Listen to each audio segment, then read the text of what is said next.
ಅರೆ ಕಡಿಮೆ ಹಾಕು ಆದ್ರೆ ಅಸ್ಲಿ ಹಾಕು. MDH ಕಾಶ್ಮೀರಿ ಕೆಂಪು ಮೆಣಸಿನ ಪೌಡರ್. ಇದರ ಕೆಂಪು ಬಣ್ಣ ಅದ್ಭುತ, ಖಾರ ಕಡಿಮೆ ಆದ್ರೂ ರುಚಿಕರ. MDH ಕಾಶ್ಮೀರಿ. MDH ಜನ ಮಸಾಲ. ಈಗ ಕಡಲೆ ಇರಲಿ, ಹಲಸಂಡೆ ಬೀಜ, ಕಪ್ಪು ಕಡಲೆ ಅಥವಾ ಬಿಳಿ ಕಡಲೆ, ಎಲ್ಲವೂ ಸ್ವಾದಿಷ್ಟವಾಗುತ್ತೆ. ಮಹಾಭಾರತದ ಈ ದಿನದ ಚರ್ಚೆಯಲ್ಲಿ ಕಾವೇರಿದ ಆಕ್ರೋಶ. ಆದರೆ ದೆಹಲಿಯಲ್ಲೇ ಬೀಡು ಬಿಟ್ಟಿದೆ ಕರ್ನಾಟಕದ ಸರ್ಕಾರ. ರಾಜ್ಯದ ಹಿತಾಸಕ್ತಿನ ಅಥವಾ ಸಂಪುಟನ?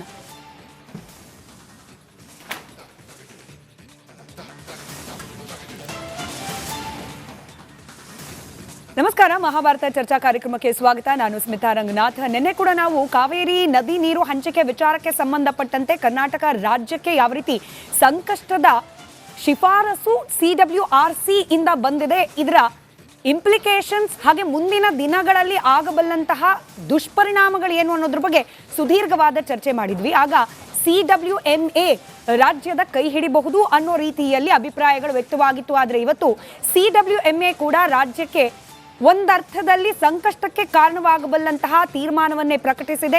15 ದಿನಗಳ ಕಾಲ 29ನೇ ತಾರೀಕು ಅಂದರೆ ನಿನ್ನೆಯಿಂದಲೇ ಅನ್ವಯ ಆಗುವಂತೆ ತಮಿಳುನಾಡಿಗೆ ಪ್ರತಿನಿತ್ಯ 3,500 ಕ್ಯೂಸೆಕ್ ನೀರನ್ನು ಹರಿಸಬೇಕು. ಸಹಜವಾಗಿ ಈ ತೀರ್ಪು ಅನ್ನದಾತರಿಗೆ ಆಕ್ರೋಶಕ್ಕೆ ಕಾರಣವಾಗ್ತಾ ಇದೆ. ಕಾವೇರಿ ನದಿಯನ್ನ, ಅಲ್ಲಿನ ನೀರನ್ನ ಕುಡಿಯೋದಕ್ಕೆ ಬಳಕೆ ಮಾಡುವ ಬೆಂಗಳೂರು, ಹಳೆ ಮೈಸೂರು ಭಾಗದ ಜನರಿಗೂ ಕೂಡ ಆಕ್ರೋಶಕ್ಕೆ ಕಾರಣವಾಗ್ತಾ ಇದೆ. ಅಲ್ಲಿಗೆ ಆನ್ ಗ್ರೌಂಡ್ ಸಮಸ್ಯೆ ಇದೆ. ಆನ್ ಗ್ರೌಂಡ್ ರೈತರು ಆಕ್ರೋಶ ಭರಿತರಾಗಿದ್ದಾರೆ. ಆನ್ ಗ್ರೌಂಡ್ ಜನ ಕೂಡ ಭಯಭೀತರಾಗಿದ್ದಾರೆ. ಹೆಂಗಪ್ಪ ಮುಂದಿನ ದಿನಗಳಲ್ಲಿ ಕತೆ, ಕುಡಿಯೋಕಾದ್ರೂ ನೀರು ಸಿಗತ್ತಾ ಅನ್ನೋ ರೀತಿಯಲ್ಲಿ. ಈ ರೀತಿಯ ಪರಿಸ್ಥಿತಿ ಇರಬೇಕಾದ್ರೆ ಇದಕ್ಕೆ ಸಮಾಧಾನ ಹೇಳಲಿಕ್ಕೆ ಸರ್ಕಾರದ ಪ್ರತಿನಿಧಿಗಳು ಆನ್ ಗ್ರೌಂಡ್ ಇರಬೇಕಾಗುತ್ತೆ. ಆದರೆ ಸರ್ಕಾರದ ಪ್ರತಿನಿಧಿಗಳು ಬಹುತೇಕರು ಇವತ್ತು ದೆಹಲಿಯಲ್ಲಿದ್ದಾರೆ. ಇವತ್ತೇನಾ, ಕಳೆದ 4 ದಿನದಿಂದ ದೆಹಲಿಯಲ್ಲಿದ್ದಾರೆ. ಯಾವ ಕಾರಣಕ್ಕೆ? CWMA ಮೀಟಿಂಗ್ ನಡೀತಿದೆ, CWRC ಮೀಟಿಂಗ್ ನಡೀತಿತ್ತು, ಈ ಕಾರಣಕ್ಕ ಅಲ್ಲ. ಬದಲಾಗಿ ಕಳೆದ 57 ದಿನಗಳಿಂದ ಪ್ರಸವ ರೀತಿಯಲ್ಲಾಗಿರ್ತಕ್ಕಂಥ DK ಶಿವಕುಮಾರ್ ಅವರ ನೇತೃತ್ವದ ಸರ್ಕಾರದ ಸಂಪುಟ ಸರ್ಜರಿ, ಸಂಪುಟ ವಿಸ್ತರಣೆ ಹೈಕಮಾಂಡ್ ಓಕೆ ಅಂತ ಇಲ್ಲ, ಇವರಿಗೆ ಗ್ರೀನ್ ಸಿಗ್ನಲ್ ಸಿಗ್ತಾ ಇಲ್ಲ, ವಿಸ್ತರಣೆ ಮಾಡ್ಲಿಕ್ಕೆ ಅವಕಾಶ ಸಿಗ್ತಾ ಇಲ್ಲ. ಹೀಗಾಗಿ ಕಳೆದ 4 ದಿನಗಳಿಂದಲೂ ದೆಹಲಿಯಲ್ಲೇ ಬೀಡು ಬಿಟ್ಟಿದ್ದಾರೆ ನಮ್ಮ ಸರ್ಕಾರದ ಬಹುತೇಕ ಪ್ರತಿನಿಧಿಗಳು. ಅಲ್ಲಿಗೆ ಇಚ್ಛಾಶಕ್ತಿ ಅನ್ನೋದು, ಹಿತಾಸಕ್ತಿ ಅನ್ನೋದು ಯಾವ ಕಡೆಗೆ ಹೆಚ್ಚಿದೆ ಅನ್ನೋ ಪ್ರಶ್ನೆಗೆ ಬಂದು ನಿಂತಿದೆ ಸದ್ಯದ ಪರಿಸ್ಥಿತಿ. ಒಂದು ಕಡೆ ರೈತರ ಆಕ್ರೋಶ, ಮತ್ತೊಂದು ಕಡೆಯಲ್ಲಿ ಸಂಪುಟಕ್ಕೆ ಸರ್ಜರಿಯ ಆ ಕಸಿವಿಸಿ. ಈ ರೀತಿಯ ಸಂದರ್ಭದಲ್ಲಿ ಸರ್ಕಾರದ ಆದ್ಯತೆ ಏನಾಗಬೇಕು, ಏನಾಗಿದೆ, ಮುಂದೇನಾಗಬೇಕು, ಇದೆಲ್ಲದರ ಬಗ್ಗೆ ಚರ್ಚೆಯಲ್ಲಿ ಉತ್ತರವನ್ನ ಕಂಡುಕೊಳ್ಳೋ ಪ್ರಯತ್ನವನ್ನ ಮಾಡ್ತಾ ಹೋಗೋಣ. ಚರ್ಚೆ ಪ್ರಾರಂಭಕ್ಕೆ ಮುಂಚೆ ಈ ಬಗ್ಗೆ ಒಂದು ವರದಿ ನಿಮ್ಮ ಮುಂದೆ.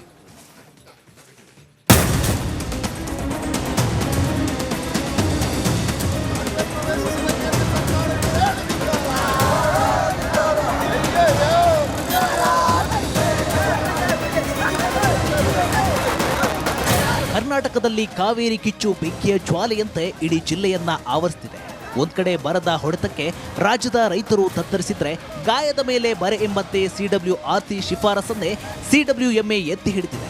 ತಮಿಳುನಾಡಿಗೆ 15 ದಿನ 3,500 ಕ್ಯೂಸೆಕ್ ನೀರು ಹರಿಸಲು ಆದೇಶ ಹೊರಡಿಸಿದೆ. ಇದು ರಾಜ್ಯದ ರೈತರು, ಕನ್ನಡ ಪರ ಸಂಘಟನೆಗಳ ಕಣ್ಣು ಕೆಂಪಗಾಗಿಸಿದೆ.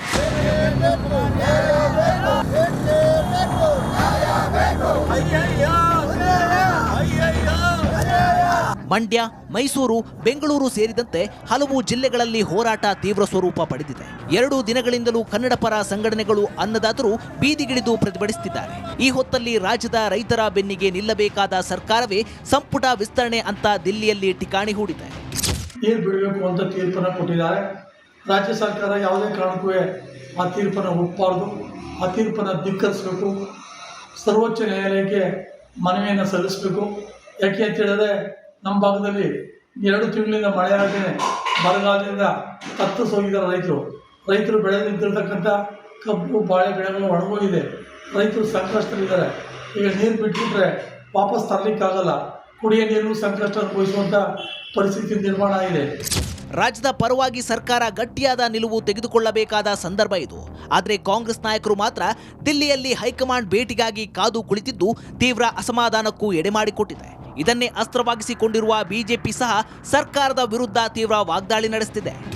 ಬರಗಾಲ ಇದ್ದಾಗ ಕೂಡ ಸರ್ಕಾರ ಎಚ್ಚೆತ್ತುಕೊಳ್ಳದೆ ಕಳೆದ 4-5 ದಿನಗಳಿಂದ ಕೂಡ ದೆಹಲಿಯಲ್ಲಿ ಮತ್ತು ಅದಕ್ಕೆ ಮೊದಲು ಕೂಡ ದೆಹಲಿಯಲ್ಲಿ ಇವರು ಕ್ಯಾಬಿನೆಟನ್ನು ಎಕ್ಸ್ಪೆನ್ಷನ್ ಮಾಡೋದರಲ್ಲೇ ಮುಳುಗಿ ರಾಜ್ಯವನ್ನು ಈ ಬರಗಾಲದ ಸ್ಥಿತಿಯಲ್ಲಿರತಕ್ಕಂಥ ಸಂದರ್ಭದಲ್ಲಿ ಗಮನವನ್ನು ಹರಿಸದೆ ಇವತ್ತು ಜೀವನದಿಯಾಗಿದ್ದಂಥ ಕಾವೇರಿಯ ವಿಚಾರದಲ್ಲಿ ಇವರು ಅಕ್ಷಮವಾದಂಥ ಅಸಡ್ಡೆಯನ್ನು ಮಾಡಿ ಇವತ್ತು ಈ ಒಂದು ತೊಂದರೆಗೆ ಸಿಕ್ಕಿರ್ತಕ್ಕಂಥದ್ದು. ಇನ್ನು ಕಾವೇರಿ ನೀರಿನ ಕುರಿತು ಚರ್ಚಿಸಲು ಸಿಎಂ ಡಿಕೆಶಿ ಭಾನುವಾರ ಬೆಳಗ್ಗೆ 11ಕ್ಕೆ ಸರ್ವಪಕ್ಷ ಸಭೆ ಕರೆದಿದ್ದಾರೆ. ಕಾವೇರಿ ಸಂಬಂಧಪಟ್ಟಂತೆ ಸರ್ವಪಕ್ಷದ ಸಭೆಯನ್ನು ಭಾನುವಾರ 11 ಗಂಟೆಗೆ ಕೃಷ್ಣಾದಲ್ಲಿ ಕರೆದಿದ್ದೇನೆ. ಎಲ್ಲ ಪಕ್ಷದ ನಾಯಕರುಗಳಿಗೆ, ಫ್ಲೋರ್ ಲೀಡರ್ಸ್ಗೆ ಕೂಡ ನಾವು ಆಹ್ವಾನವನ್ನು ಕೊಟ್ಟಿದ್ದೇವೆ. ಅವರೆಲ್ಲ ಬಂದು ಪಾರ್ಟಿಸಿಪೇಟ್ ಮಾಡೋಕ್ಕೆ ಆಲ್ ಪಾರ್ಟಿ ಮೀಟಿಂಗನ್ನು ಕರೆದು ಚರ್ಚೆ ಮಾಡ್ತೇವೆ. ಸರ್ಕಾರ ಸಿಡಬ್ಲ್ಯೂಎಂಎ ಆದೇಶ ಪಾಲಿಸುತ್ತಾ ಅಥವಾ ರಾಜ್ಯದ ಹಿತವೇ ಮುಖ್ಯ ಎಂದು ಸಡ್ಡು ಹೊಡೆದು ನಿಲ್ಲುತ್ತಾ ಸುಪ್ರೀಂ ಕೋರ್ಟ್ ಮೊರೆ ಹೋಗುತ್ತಾ ನೀರಿನ ವಿಚಾರದಲ್ಲಿ ರಾಜಕೀಯ ಬದಿಗೊತ್ತಿ ಜನರ ಹಿತಾಸಕ್ತಿಯೇ ಮುಖ್ಯವಾಗುತ್ತಾ? ಬನ್ನಿ ಚರ್ಚೆ ಮಾಡೋಣ. ವೀಕ್ಷಕರೇ, ನಿಮಗೆ ಗೊತ್ತಿದೆ ರಿಪಬ್ಲಿಕ್ ಕನ್ನಡ ಮಹಾಭಾರತ ಚರ್ಚಾ ಕಾರ್ಯಕ್ರಮದ ಜನಾಭಿಪ್ರಾಯ ವೇದಿಕೆ ನಿಮಗಾಗಿ ಮುಕ್ತವಿರತಕ್ಕಂಥ ವೇದಿಕೆ. ಎಸ್ಪೆಷಲಿ ಇವತ್ತು ಕರ್ನಾಟಕದ ಕಾವೇರಿ ನದಿ ನೀರು ವಿಚಾರಕ್ಕೆ ಸಂಬಂಧಪಟ್ಟಂತೆ ರಾಜ್ಯದ ಜನ ಗೊಂದಲದಲ್ಲಿ ಇರತಕ್ಕಂಥ ಸಂದರ್ಭದಲ್ಲಿ, ಅನ್ನದಾತರು ಆಕ್ರೋಶದಲ್ಲಿ ಇರತಕ್ಕಂಥ ಸಂದರ್ಭದಲ್ಲಿ ಸರ್ಕಾರದ ಪ್ರಮುಖ ಪ್ರತಿನಿಧಿಗಳು ದೆಹಲಿಯಲ್ಲಿ ಕೂತಿದ್ದಾರೆ. ಅಲ್ಲಿಗೆ ಕಾವೇರಿ ನೀರನ್ನ ಉಳಿಸ್ಕೊಳ್ಳುವ ಪ್ರಯತ್ನ ಹೆಚ್ಚ ಅಥವಾ ಸಂಪುಟ ಸರ್ಜರಿ ಮುಖ್ಯಾನ ಅಂತ ಹೇಳಿ ಇದಾಗ್ತಾ ಇರುವ ಹೊತ್ತಿನಲ್ಲೇ ಲೇಟೆಸ್ಟ್ ಅಪ್ಡೇಟ್ ಕೇವಲ 5 ನಿಮಿಷದ ಹಿಂದೆ ಬಂದದ್ದು. ಸೋಮವಾರ ಸಚಿವ ಸಂಪುಟ ವಿಸ್ತರಣೆಗೆ ಮುಹೂರ್ತ ಫಿಕ್ಸ್ ಆಗಿದೆಯಂತೆ. ನೂತನ ಸಚಿವರು ಪ್ರಮಾಣ ವಚನ ಸ್ವೀಕಾರ ಮಾಡ್ತಾರಂತೆ. ಅಲ್ಲಿಗೆ ಖಾಲಿ ಕೈಯಲ್ಲಂತೂ ಬರ್ತಿಲ್ಲ, ಆದ್ರೆ 4 ದಿನ ಸಮಯ ಅಲ್ಲಿ ಸ್ಪೆಂಡ್ ಮಾಡಿದ್ರಲ್ಲ, ಅದರಲ್ಲೂ ಕಾವೇರಿ ನದಿ ನೀರು ವಿಚಾರಕ್ಕೆ ಸಂಬಂಧಪಟ್ಟಂತೆ ಇಂಥ ಮಹತ್ವದ ಬೆಳವಣಿಗೆ ಆಗ್ತಾ ಇರೋ ಸಂದರ್ಭದಲ್ಲಿ ಈ ವಿಚಾರಕ್ಕೆ ಸಂಬಂಧಪಟ್ಟಂತೆ ನಿಮ್ಮ ಅನಿಸಿಕೆ ಅಭಿಪ್ರಾಯಗಳನ್ನು ಸ್ಕ್ರೀನ್ನ ಕೆಳಭಾಗದಲ್ಲಿ ತೋರಿಸಲಾಗ್ತಾ ಇರುವ ದೂರವಾಣಿ ಸಂಖ್ಯೆಗಳಿಗೆ ಕಾಲ್ ಮಾಡುವ ಮೂಲಕ, ವಾಟ್ಸ್ಆಪ್ ಅಥವಾ ಎಕ್ಸ್ ಖಾತೆಯ ಮೂಲಕವೂ ಕೂಡ ಹಂಚಿಕೊಳ್ಳಬಹುದು.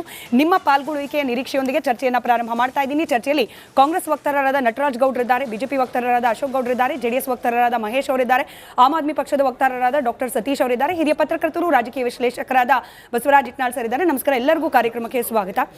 ನಟರಾಜ್ ಗೌಡ್ರೆ, ನಿಮಗೆ ಪ್ರಶ್ನೆ ಕೇಳೋದಕ್ಕಿಂತ ಆರ್ ಅಶೋಕ್ ಅವರು ವಿರೋಧ ಪಕ್ಷದ ನಾಯಕರು, ನೀವು ಅವರನ್ನು ಎಷ್ಟು ಗಂಭೀರವಾಗಿ ತಗೊಳ್ತೀರಿ, ತಗೊಳ್ಳೋದಿಲ್ಲ, ಅವರ ಹೇಳಿಕೆಯನ್ನು ಎಷ್ಟು ಗಂಭೀರವಾಗಿ ತಗೊಳ್ತೀರಿ ಗೊತ್ತಿಲ್ಲ. ಬಟ್ ಪ್ರಜಾಪ್ರಭುತ್ವ ವ್ಯವಸ್ಥೆಯಲ್ಲಿ ವಿರೋಧ ಪಕ್ಷದ ಹೇಳಿಕೆಗಳಿಗೆ, ಅನಿಸಿಕೆಗಳಿಗೆ ಸಮಾನವಾದ ಸ್ಥಾನಮಾನ ಇರೋದ್ರಿಂದ ಅವ್ರ ಹೇಳಿಕೆಯನ್ನೇ ಇವತ್ತಿನ ನನ್ನ ಪ್ರಶ್ನೆ ಅಂತ ಅನ್ಕೊಂಡ್ಬಿಡಿ. ಆರ್ ಅಶೋಕ್ ಅವರ ಹೇಳಿಕೆ ಇವತ್ತಿನ ಈ ಡೆವಲಪ್ಮೆಂಟ್ಸ್ಗೆ ಸಂಬಂಧಪಟ್ಟಂತೆ ಸ್ಕ್ರೀನ್ ಮೇಲೆ.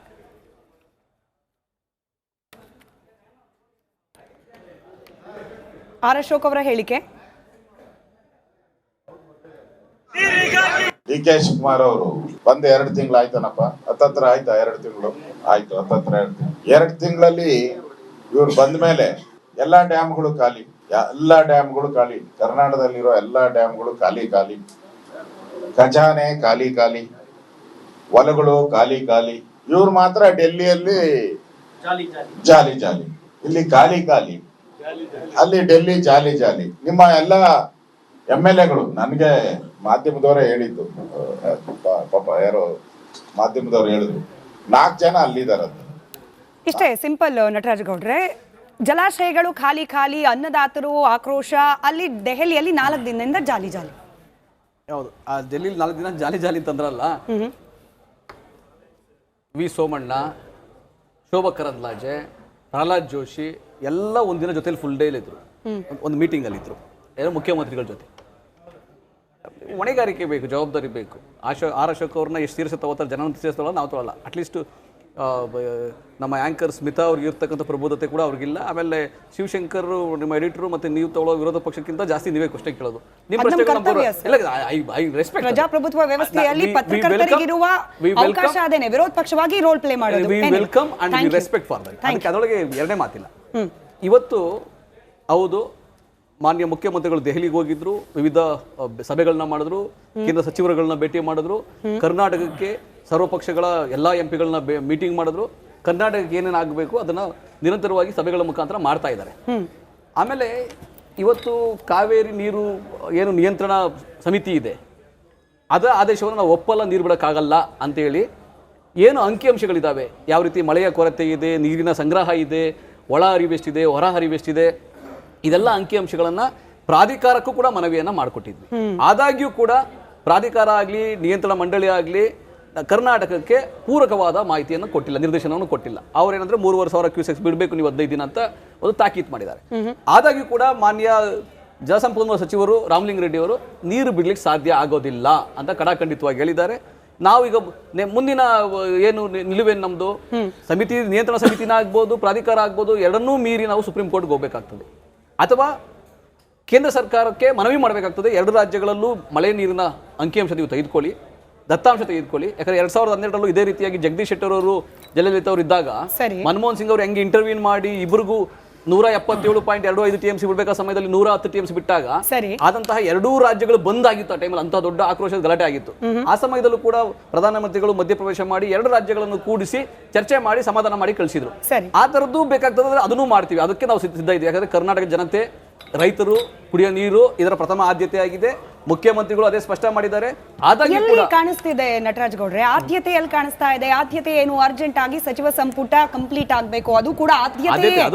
ಐ ಅಗ್ರಿ, ಕಂಪ್ಲೀಟ್ ಆದ ಸಚಿವ ಸಂಪುಟ ಇದ್ರೇನೆ ಆಡಳಿತ ಯಂತ್ರ ಸುಗಮವಾಗಿ ಹೋಗ್ಲಿಕ್ಕೆ ಸಾಧ್ಯ. ಬಟ್ 57 ದಿನಗಳ ಕಾಲ ಟೈಮ್ ತಗೊಳ್ಳಿ ಅಂತ ಹೇಳಿ ರಾಜ್ಯದ ಯಾವ ಜನರು ಕೂಡ, ನಿಮಗೆ ವೋಟ್ ಹಾಕಿದ ವೋಟರ್ಸ್ ಇನ್ಕ್ಲೂಡ್ ಮಾಡ್ಕೊಂಡು, ಫಸ್ಟ್ ಆಫ್ ಆಲ್ ಈ ಅಧಿಕಾರ ಹಸ್ತಾಂತರ ಜನರು ಬಯಸಿದ್ದಲ್ಲ, ನಿಮ್ ಪಕ್ಷಕ್ಕೆ, ನಿಮ್ ಪಕ್ಷದ ಅನುಕೂಲಕ್ಕೆ ಮಾಡ್ಕೊಂಡಿದ್ದು. ಅಧಿಕಾರ ಹಸ್ತಾಂತರ ಆದ್ಮೇಲೆ ನೂತನ ಸಚಿವರ ನೇಮಕಕ್ಕೆ 57 ದಿನ ಟೈಮ್ ತಗೊಳ್ತಿರೋದು, ಇದು ಕೂಡ ರಾಜ್ಯದ ಜನರು ಬಯಸಿದ್ದು ಅಲ್ಲ, ಅವ್ರು ನಿರೀಕ್ಷೆ ಮಾಡಿದ್ದು ಅಲ್ಲ. ನಿಮ್ ಪಕ್ಷದಲ್ಲಿ ಹೈಕಮಾಂಡ್ ನಾಯಕರು ಸಿಗ್ತಿರ್ಲಿಲ್ಲ, ಅವ್ರು ಅವೈಲೇಬಲ್ ಇರ್ಲಿಲ್ಲ, ಅವೈಲೇಬಲ್ ಇದ್ದಾಗ ಪ್ರೊಟೆಸ್ಟ್ ಅದು ಇದು ಆಯ್ತು. ಇದು ಯಾವುದು ಕೂಡ ಜನರು ಬಯಸಿದ್ದಲ್ಲ ಸರ್. ದಿಸ್ ಇಸ್ ನಿಮ್ಮ ಕಾಂಗ್ರೆಸ್ ಪಕ್ಷದ ಅನುಕೂಲಕ್ಕೆ ನೀವು ಮಾಡ್ಕೊಳ್ತಿರೋದು. ಸಮಸ್ಯೆ ಅನುಭವಿಸ್ತಿರೋದು ಯಾರು? ಜನರು. ಇವತ್ತು ಫುಲ್ ಕ್ಯಾಬಿನೆಟ್ ಇಟ್ಟಿದ್ರೆ ಬಹುಶಃ ಡೆಲ್ಲಿ 4 ದಿನ ಕೂತ್ಕೊಳ್ಳುವಂತಹ ಅನಿವಾರ್ಯತೆ ಇರ್ತಿರ್ಲಿಲ್ಲ. ರಾಜ್ಯದ ವಿಷಯ ಅಂತ ಬಂದಾಗ ಯಾವುದೇ ರೀತಿಯಾಗಿ ಮುಖ್ಯಮಂತ್ರಿಗಳಾಗಬಹುದು, 14 ಜನ ಮಂತ್ರಿಗಳಾಗಬಹುದು, ಯಾವುದೇ ರೀತಿಯಾದಂತಹ ಒಂದು ಸಮಯವನ್ನು, ಒಂದು ನಿಮಿಷ ಸಮಯವನ್ನು ವ್ಯರ್ಥ ಮಾಡಿಲ್ಲ. ರಾಜ್ಯದ ಪರವಾಗಿನೇ ಯಾವುದೇ ಸಭೆ ಸಮಾರಂಭಗಳು ಮಾಡ್ತಿದ್ರು ಅಷ್ಟೇ, ಮೀಟಿಂಗ್ಗಳು ಮಾಡ್ತಿದ್ರು ಅಷ್ಟೇ, ಯೋಜನೆಗಳು ಮಾಡ್ತಿದ್ರು ಅಷ್ಟೇ, ರಾಜ್ಯದ ಜನತೆಯ ಅನುಕೂಲಕ್ಕಾಗಿ ಮಾಡ್ತಾ ಇರ್ತಕ್ಕಂಥದ್ದು. ಆಮೇಲೆ 14 ಜನ ಮಂತ್ರಿಗಳು ಯಾವ ರೀತಿ ಕೆಲಸ ಮಾಡ್ತಾ ಇದ್ದಾರೆ ಅನ್ನೋದನ್ನ ಇಡೀ ರಾಜ್ಯ ನೋಡಿದೆ. ಆಮೇಲೆ ಯಾವುದೇ ಜಿಲ್ಲಾ ಉಸ್ತುವಾರಿ ಮಂತ್ರಿಗಳಾಗ್ಬೋದು, ತಾಲೂಕಲ್ಲಾಗ್ಬೋದು, ಜಿಲ್ಲೆಲಾಗ್ಬೋದು, ಒಬ್ಬ ರೈತರಿಗೆ ಅನಾನುಕೂಲ ಆಗಬಾರದು ಅನ್ನೋ ರೀತಿಯಲ್ಲಿ ಸಮರೋಪಾದಿಯಲ್ಲಿ ಮುಖ್ಯಮಂತ್ರಿ ಆದಿಯಾಗಿ ಎಲ್ಲರೂ ಕೆಲಸ ಮಾಡ್ತಾನೆ ಇದ್ದಾರೆ. ಆಮೇಲೆ ಈ ಮಂತ್ರಿಮಂಡಲ ವಿಸ್ತರಣೆ ಆಗಿಲ್ಲ ಅನ್ನೋ ಕಾರಣಕ್ಕಾಗಿ ರಾಜ್ಯ ಜನತೆಗೆ ಯಾವುದೇ ಕಾರಣಕ್ಕೂ ತೊಂದರೆ ಆಗದಕ್ಕೆ ಬಿಟ್ಟಿಲ್ಲ, ಅದು ಸ್ಪಷ್ಟವಾಗಿ ಹೇಳ್ತೀನಿ. ಆಮೇಲೆ 4 ದಿನ ಸರ್ಕಾರದ ಬಹುತೇಕ ಪ್ರತಿನಿಧಿಗಳು ದೆಹಲಿಯಲ್ಲಿ ಕೂತ್ಕೊಂಡ್ರೆ ತೊಂದರೆ ಆಗ್ತಿಲ್ಲ, ತೊಂದರೆ ಈಗ ದೆಹಲಿನಲ್ಲಿ ಮುಖ್ಯಮಂತ್ರಿಗಳಾಗ್ಬೋದು, ಉಪಮುಖ್ಯಮಂತ್ರಿಗಳಾಗೋದು ದೆಹಲಿನಲ್ಲಿ ಇದ್ರೂ ಕೂಡ ಅವ್ರೇನು ಜವಾಬ್ದಾರಿಯನ್ನ ನಿಭಾಯಿಸಿದ್ದಾರೆ, ಅಲ್ಲಿ ಎಷ್ಟು ಮಂತ್ರಿಗಳ, ಕೇಂದ್ರ ಸಚಿವರುಗಳ ಜೊತೆಗೆ ಸಂಪರ್ಕ ಮಾಡಿದ್ದಾರೆ, ಎಷ್ಟು ಮಂತ್ರಿಗಳನ್ನ ಭೇಟಿ ಮಾಡಿದ್ದಾರೆ, ಎಷ್ಟು ಸಭೆಗಳನ್ನ ಮಾಡಿದ್ದಾರೆ, ಅಲ್ಲಿನ ಅಧಿಕಾರಿಗಳು. ಮತ್ತೆ ಯಾಕಂದ್ರೆ ರಾಜ್ಯಕ್ಕೆ ಬರಬೇಕಾದಂತಹ ಆರ್ಥಿಕವಾಗಿ ಯಾವ ಯೋಜನೆಗಳು ಬರಬೇಕು, ಯಾವ್ದು ಹೊಸ ಯೋಜನೆಗಳು ಮಾಡಬೇಕು, ಅದು ಫಾಲೋ ಅಪ್ ಮಾಡೋದು ಯಾವ ರೀತಿ, ಈ ರೀತಿ ಎಲ್ಲಾ ಸಭೆಗಳನ್ನ ಇವನ್ ಎಲ್ಲಾ ಪಾರ್ಟಿಯ ನೀರಿನ ವಿಚಾರ ಸಂಬಂಧಪಟ್ಟಂತೆ ಎಷ್ಟು ಮೀಟಿಂಗ್ಗಳಾಗಿದೆ, ಯಾರ್ಯಾರ ಜೊತೆ ಮೀಟಿಂಗ್ ಆಗಿದೆ, CWRC ಗೆ ಸರ್ಕಾರದ ಕಡೆಯಿಂದ ಸಲ್ಲಿಕೆಯಾಗಿದ್ದ ವರದಿಗಳು ಏನಿದೆ, ಆ ವರದಿ ನಿಜವಾಗ್ಲೂ ಕರೆಕ್ಟ್ ಆಗಿ ರಾಜ್ಯದ ವಸ್ತುಸ್ಥಿತಿಯನ್ನ ಇಟ್ನಾಳ್ ಸರ್ ಉತ್ತರ ಕೊಡ್ಲಿ. ಇದಕ್ಕೆ ವಸ್ತುಸ್ಥಿತಿಯನ್ನ ನೀವು ಕೊಡಿರಂತೆ ಸರ್. ವಸ್ತುಸ್ಥಿತಿಯನ್ನ ನಿಜವಾಗ್ಲೂ ರಾಜ್ಯ ಸರ್ಕಾರ ಆದ್ಯತೆಯ ಮೇರೆಗೆ ಪರಿಗಣಿಸಿ ಕೊಟ್ಟಿದ್ದಿದ್ರೆ ಬಹುಶಃ ಇವತ್ತು ಈ ರೀತಿಯ ಪರಿಣಾಮಗಳು ಆಗ್ತಾ ಇರ್ಲಿಲ್ವೇನೋ, ರೈತರಿಗಿರೋ ಅನುಮಾನನೇ ಇದು. ಸರ್ಕಾರ ಇಸ್ ಬಿಸಿ ಉತ್ತರ ಕೊಡ್ಲಿ. ಆಮೇಲೆ ಅಡ್ವೊಕೇಟ್ ಜನರಲ್ ಮತ್ತೆ ವಕೀಲರ ತಂಡ ನಿರಂತರವಾಗಿ ಎಲ್ಲರ ಜೊತೆ ಸಮಾಲೋಚನೆ ಮಾಡಿ ಮಾಹಿತಿಗಳ ಸಂಗ್ರಹ ಮಾಡೇನೆ ಪ್ರಾಧಿಕಾರಕ್ಕೂ ಮತ್ತೆ ನಿಯಂತ್ರಣ ಮಂಡಳಿಗೆ ಇಬ್ಬರಿಗೂ ಕೂಡ ಮಾಹಿತಿಗಳನ್ನ ಕೊಟ್ಟಿರ್ತಕ್ಕಂಥದ್ದು. ಅದೇನು ಸರ್ಕಾರ ಕೆಲಸ ಮಾಡ್ತಿಲ್ಲ, ಅವರಿಂದ ಏನೋ ತೊಂದರೆ ಆಯ್ತು ಆ ತರ ಇಲ್ಲ. ಆದ್ರೆ ಸ್ವಾಭಾವಿಕವಾಗಿ ಇಲ್ಲ ಇಟ್ನಾಳ್ ಸರ್, ನಿಜವಾಗ್ಲೂ ಸರ್ಕಾರ ಕೆಲಸ ಮಾಡಿದಿದ್ರೆ, ಸರ್ಕಾರದ ಪ್ರತಿನಿಧಿಗಳು ಕಾವೇರಿ ವಿಚಾರದಲ್ಲಿ ಫೋಕಸ್ಡ್ ಇದ್ದಿದ್ರೆ ಹಿಂಗ್ ಬರ್ತಿರ್ಲಿಲ್ವೇನೋ. ಇದು ಸಾಮಾನ್ಯ ರೈತ, ಎಸ್ಪೆಷಲಿ ಹಳೆ ಮೈಸೂರು ಭಾಗದ ಜನರು ಹಿಂಗೆ ತಿಳ್ಕೊಳ್ಳೋದು ಇದನ್ನ. ಹಳೆ ಮೈಸೂರು ಭಾಗದ ರೈತ, ಹಳೆ ಮೈಸೂರು ಭಾಗದ ಮುಖ್ಯಮಂತ್ರಿ ಇರುವಾಗ ಇನ್ನೂ ಹೆಚ್ಚಿನ ಆಗ್ರಹ ಮಾಡ್ತಾನೆ ರೈತ. ಆದ್ರೆ ಏನಾಗಿದೆ, ಈ ಒಂದು ರೆಗ್ಯುಲೇಟರಿ ಕಮಿಷನ್ ಏನು ಅವಾರ್ಡ್ ಕೊಡ್ತಲ್ಲ ನಿಯಂತ್ರಣ ಮಂಡಳಿ, ಅದಕ್ಕಿಂತ ಮುಂಚೆ, ಯಾಕಂದರೆ ಈಗಾಗಲೇ ಇದು ದೊಡ್ಡ ಇತಿಹಾಸ ಇದೆ, ನೀರಿನ ಕಾವೇರಿ ರಿವರ್ ವಾಟರ್ ಡಿಸ್ಪ್ಯೂಟ್ ಇದೆ ಅಲ್ಲ, ಇದು ಟ್ರಿಬ್ಯುನಲ್ ಆಗಿತ್ತು. ಅದಕ್ಕಿಂತ ಮುಂಚೆ ಬ್ರಿಟಿಷ್ ಸರ್ಕಾರದ ಜೊತೆ ಒಂದು ಒಪ್ಪಂದ ಆಗಿತ್ತು. ಅದರ ವಾಯ್ದೆ ಮುಗಿದ ನಂತರದಲ್ಲಿ ಇಲ್ಲಿ ಅನೇಕ ಚಳವಳಿ ನಡೆದು ಟ್ರಿಬ್ಯುನಲ್ ಆಯಿತು. ಆ ಟ್ರಿಬ್ಯುನಲ್ ಅಂಡರಲ್ಲಿ ಅಪಾಯಿಂಟ್ ಆಗಿದ್ದು ಇದು ವಾಟರ್ ರೆಗ್ಯುಲೇಟರಿ ಕಮಿಷನ್ ಮತ್ತು ಮ್ಯಾನೇಜ್ಮೆಂಟ್ ಅಥಾರಿಟಿ. ಹೀಗಿರುವಾಗ ಅಲ್ಲಿ ಒಂದು ಫಿಕ್ಸೆಡ್ ಫಾರ್ಮುಲಾ ಇದೆ. ಇಷ್ಟು TMC ಕರ್ನಾಟಕಕ್ಕೆ, ಇಷ್ಟು TMC ತಮಿಳುನಾಡಿಗೆ, ಇಷ್ಟು ಕೇರಳ, ಇಷ್ಟು ಪುದುಚೇರಿಗೆ ಅಂತೇಳಿ. ಅದರಲ್ಲೂ ಕೂಡ ಅದು ಕಾನ್ಸ್ಟೆಂಟ್ ಆಗಿರೋದಿಲ್ಲ. ಅದು ಕೂಡ ಬರ ಪರಿಸ್ಥಿತಿ ಬಂದಾಗ ಏನು ಮಾಡಬೇಕು, ಮತ್ತೆ ಬೇರೆ ಬೇರೆ ವಿಪರೀತ ಪರಿಸ್ಥಿತಿಗಳು ಏನು ಮಾಡಬೇಕು, ಅವೆಲ್ಲ ಕ್ಲಾಸ್ಗಳು ಇರ್ತವೆ. ಅದನ್ನು ಅನುಷ್ಠಾನಗೊಳಿಸೋದಕ್ಕೆ ಆಗದಷ್ಟು ನಮ್ಮ ವಕೀಲರು ಅಷ್ಟು ಆರ್ ಸೊ ಇನ್ಕಾಂಪಿಟೆಂಟ್. ಯಾಕಂದರೆ ಎಲ್ಲ ರೈಟಿಂಗಲ್ಲೇ ಇದೆ.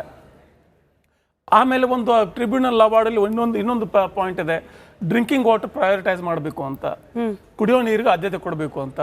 ಕುಡಿಯೋ ನೀರಿಗೆ ಆದ್ಯತೆ ಕೊಟ್ರಿ. ಈ ಅವಾರ್ಡು ಇವೆಲ್ಲ ರೆಗ್ಯುಲೇಟರಿ ಕಮಿಷನ್ ಮತ್ತು ಮ್ಯಾನೇಜ್ಮೆಂಟ್ ಅಥಾರಿಟಿ ಆಗಿದ್ದು 2007 ನಂತರ. ಅಲ್ಲಿಂದ ಇಲ್ಲಿಗೆ ಬೆಂಗಳೂರಿನ ಜನಸಂಖ್ಯೆ ಎಷ್ಟಾಯಿತು, ಇದ್ರ ವಾಟರ್ ಡಿಮ್ಯಾಂಡ್ ಎಷ್ಟಾಯಿತು. ಈಗ ನಗರ ಬೆಳಿತಾನೆ ಹೋಗ್ಬಿಟ್ರೆ, ನೀರನ್ನ ವಾಟರ್ ಡಿಮ್ಯಾಂಡ್ ಜಾಸ್ತಿ ಆಗಿಬಿಟ್ರೆ ಉಳಿಕೆ ಬಳಕೆಗೆ ನಿಮ್ಮ ಎಲ್ಲಿದೆ? ಅವಾರ್ಡ್ ಏನಿದೆ ಎಲ್ಲ ಕಾನ್ಸ್ಟೆಂಟ್ ಇರ್ತದೆ. ಕರ್ನಾಟಕಕ್ಕೆ ಅಷ್ಟು 270 TMC ಫೀಟ್ ಪ್ರತಿ ವರ್ಷ ಅಂದರೆ ಅದಷ್ಟೇ ಇರ್ತದೆ. ಅದರಲ್ಲಿ ನಾನು ಕುಡಿಯೋ ನೀರೆಷ್ಟು, ನೀರಾವರೆಷ್ಟು ನಾನು ಮಾಡ್ಕೋಬೇಕು. ಅದನ್ನು ನಾನು ಕೊಟ್ಟದನ್ನೆಲ್ಲ ಕುಡಿಯೋ ನೀರಿಗೆ ಬಳಸಿದರೆ ರೈತ ಏನು ಮಾಡ್ತಾನೆ? These are very broad questions.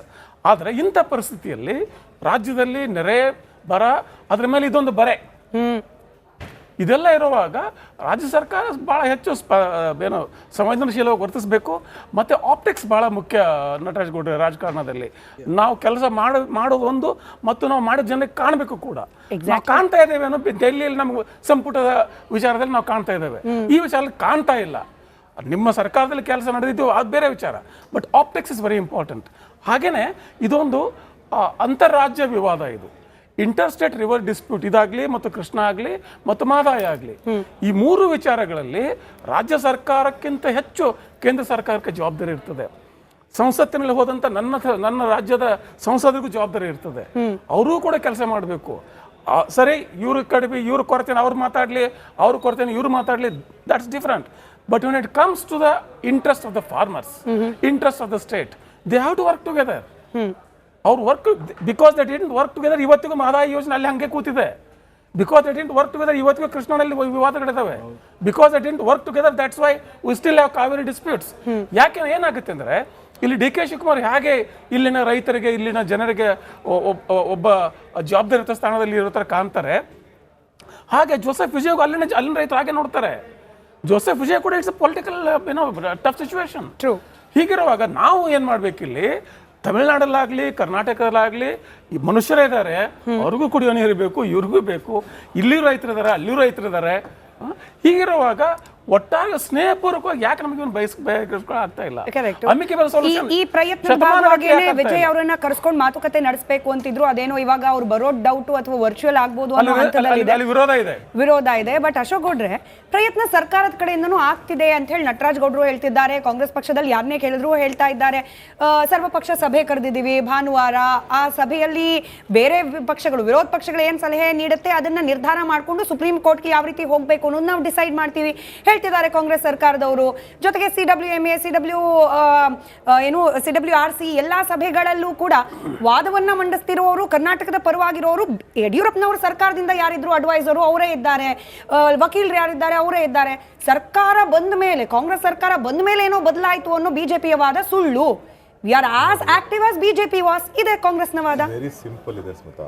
ಏನಂತ ಹೇಳಿದ್ರೆ, ಯಾಕೆ ನಾವು ಕಾಂಗ್ರೆಸ್ ಸರ್ಕಾರ ಇಲ್ಲಿ ಬ್ಲೇಮ್ ಮಾಡ್ತಾ ಇದ್ದೀವಿ ಅಂತ ಹೇಳಿದ್ರೆ, ಬ್ಲೇಮ್ ಮಾಡಬೇಕು ಅಂತ ಮಾಡ್ತಾ ಇಲ್ಲ, ಫ್ಯಾಕ್ಟ್ ಬೇಸ್ಡ್ ಬ್ಲೇಮ್ ಮಾಡ್ತಾ ಇದ್ದೀವಿ. ಉದಾಹರಣೆಗೆ ಫಾರ್ ಎಕ್ಸಾಂಪಲ್, ತಮಿಳ್ನಾಡು ಯಾವಾಗಿಂದ ಲೆಟರ್ ಬರೆಯೋಕ್ಕೆ ಸ್ಟಾರ್ಟ್ ಮಾಡ್ತು? ಯಾಕೆ ಅಂತ ಹೇಳಿದ್ರೆ, ಡಿಸೆಂಬರ್ 5ನೇ ತಾರೀಕು 2025ರಲ್ಲಿ ಕ್ಲಿಯರ್ ಕಟ್ ಆಗಿ ಒಂದು ವರದಿ ಬಂತು. ಏನು ಅಂದರೆ 2026-27 ಡ್ರೌಟ್ ಇಯರ್ ಆಗಿರ್ತದೆ ಅಂತ ಹೇಳಿ ಕ್ಲಿಯರ್ ಕಟ್ ಆಗಿ ವರದಿ ಬಂತು.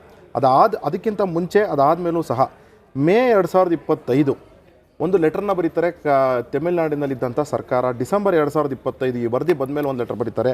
ಮಾರ್ಚ್ 2026 ಒಂದು ಲೆಟರ್ ಬರೀತಾರೆ. ಮೇ 2, 2026 ಸರ್ಕಾರ ಚುನಾವಣೆ ಸಂದರ್ಭದಲ್ಲಿದ್ದಾಗೂ ಸಹ ಅಧಿಕಾರಿಗಳು ಲೆಟರ್ ಬರೀತಾರೆ. ಏನು ಅಂತ ಹೇಳಿದ್ರೆ, ನಮಗೆ ಕಾವೇರಿ ಟ್ರೈಬ್ಯುನಲಲ್ಲಿ ಈ ಸತಿ ನೀರನ್ನು ಸರಿಯಾಗಿ ಬಿಡಬೇಕು. ಯಾಕೆ ಅಂತ ಹೇಳಿದ್ರೆ ನಮ್ಮದು ಡ್ರೈ ಇಯರ್ ಅಂತ ಅಂದ್ಬಿಟ್ಟು ತಮಿಳ್ನಾಡು ಲೆಟರ್ ಬರೀತು. ಆದರೆ ಕರ್ನಾಟಕದವರು ಯಾವತ್ತೂ ಸಹ ಈ ಲೆಟರ್ಸ್ಗೆ ರೆಸ್ಪಾಂಡ್ ಮಾಡಲಿಲ್ಲ ಅಥವಾ ಲೆಟರ್ ಬರೀತಕ್ಕಂಥ ಕೆಲಸ ಮಾಡಲಿಲ್ಲ. ಒಂದು. ಎರಡನೇದು, ಕರ್ನಾಟಕ ಯಾವುದೇ ಸರ್ಕಾರಗಳಿದ್ದು. ಅದಾದಮೇಲೆ ಇದು ಡ್ರೌಟ್ ಸಿಚುಯೇಷನ್ ಏನಿದೆ, ಈ ಡ್ರೌಟ್ ಸಿಚುಯೇಷನ್ನು ಇದು ಪರ್ಸಿಸ್ಟೆಂಟಾಗಿ ಬಂದಿರತಕ್ಕಂಥ ವಿಚಾರ. ಅಂದರೆ ಹೌದು, ಲಾಸ್ಟ್ ಇಯರ್ ಮಳೆ ಬಂದಿದ್ದು ಜಾಸ್ತಿ. ಈಗ ಏನಾಗ್ತಿದೆ ಅಂತ ಹೇಳಿದ್ರೆ, ನಾವು ಏನು ನೋಡ್ತಿದ್ದೀವಿ, 3ರಿಂದ 4ನೇ ವರ್ಷಕ್ಕೆ ಒಂದು ದೊಡ್ಡ ಡ್ರೌಟ್ ಇಯರ್ ಬರ್ತಿರತಕ್ಕಂಥದ್ದು ನೋಡಿದ್ದೀವಿ, ಗಮನದಲ್ಲಿದೆ. ಅದಾದಮೇಲೆ ಇನ್ನೂ ಒಂದು ಈ ಡೇಟಾ ಪಾಯಿಂಟು 1990 ಅಂತ ನಾನು ಇಟ್ಕೊಳ್ತಾ ಇದ್ದೀನಿ. 2012ವರೆಗೂ 28% ಸ್ಟ್ರೀಮ್ ಫ್ಲೋ ಕಡಿಮೆ ಆಗಿರ್ತಕ್ಕಂಥದ್ದು ಕಾವೇರಿ ಡೆಲ್ಟಾ ಅಥವಾ ಕಾವೇರಿ ಬೇಸನ್ನಲ್ಲಿ. ಅದಾದಮೇಲೆ ಇನ್ನೂ ಒಂದು ಅದೇ ವರದಿನಲ್ಲಿ ಹೇಳ್ತಾರೆ, 3.5% ಎವ್ರಿ ಇಯರ್ 2026ರಿಂದ 2050 ಮಧ್ಯದಲ್ಲಿ ಕಡಿಮೆ ಆಗುತ್ತೆ ಆನ್ಯಲಿ ಅಂತ ಹೇಳ್ತಾ ಇದ್ದಾರೆ. ಏನಕ್ಕೆ? ಗ್ಲೋಬಲ್ ವಾರ್ಮಿಂಗು ಮತ್ತು ಕಾವೇರಿ ಡೆಲ್ಟಾದಲ್ಲಿ ಯಾವ ರೀತಿ ಕಮರ್ಷಿಯಲ್ ಚಟುವಟಿಕೆಗಳು ಮತ್ತು ಇಂಡಸ್ಟ್ರಿಯಲೈಸೇಷನ್ ಆಗ್ತಿದೆ, ಹಾಗೇನೇ ರೆಸಿಡೆನ್ಷಿಯಲ್ ಆಕ್ಟಿವಿಟೀಸ್ ಏನಾಗ್ತಿದೆ ಇದರಿಂದ ಅಂತ ಹೇಳಿ ವರದಿ ಬರ್ತಾ ಇದೆ. ಅದರಿಂದಾಗಿ ಯಾವ ರೀತಿ ಸರ್ಕಾರ ಕ್ರಮ ಕೈಗೊಂಡಿದೆ ಅಂತಕ್ಕಂತಹ ಪ್ರಶ್ನೆ ನಂದು ನೇರ ಪ್ರಶ್ನೆ. ಇವತ್ತು ಅಂದಿನ ನೀರಾವರಿ ಸಚಿವರಾಗಿದ್ದಂಥ ಇಂದಿನ ಮುಖ್ಯಮಂತ್ರಿ ಆಗಿರ್ತಕ್ಕಂತಹ ಡಿ ಕೆ ಶಿವಕುಮಾರ್ ಅವರಿಗೆ ಮತ್ತು ಇವತ್ತಿನ ನೀರಾವರಿ ಆಸಕ್ತಿ ಇಲ್ಲದೆ ಇದ್ರು ಸಹ ನಾನು ನೀರಾವರಿ ಸಚಿವ ಅಂತ ಹೇಳ್ಕೊಳ್ಳಕ್ಕೆ ಇರ್ತಕ್ಕಂಥ ರಾಮಲಿಂಗಾರೆಡ್ಡಿ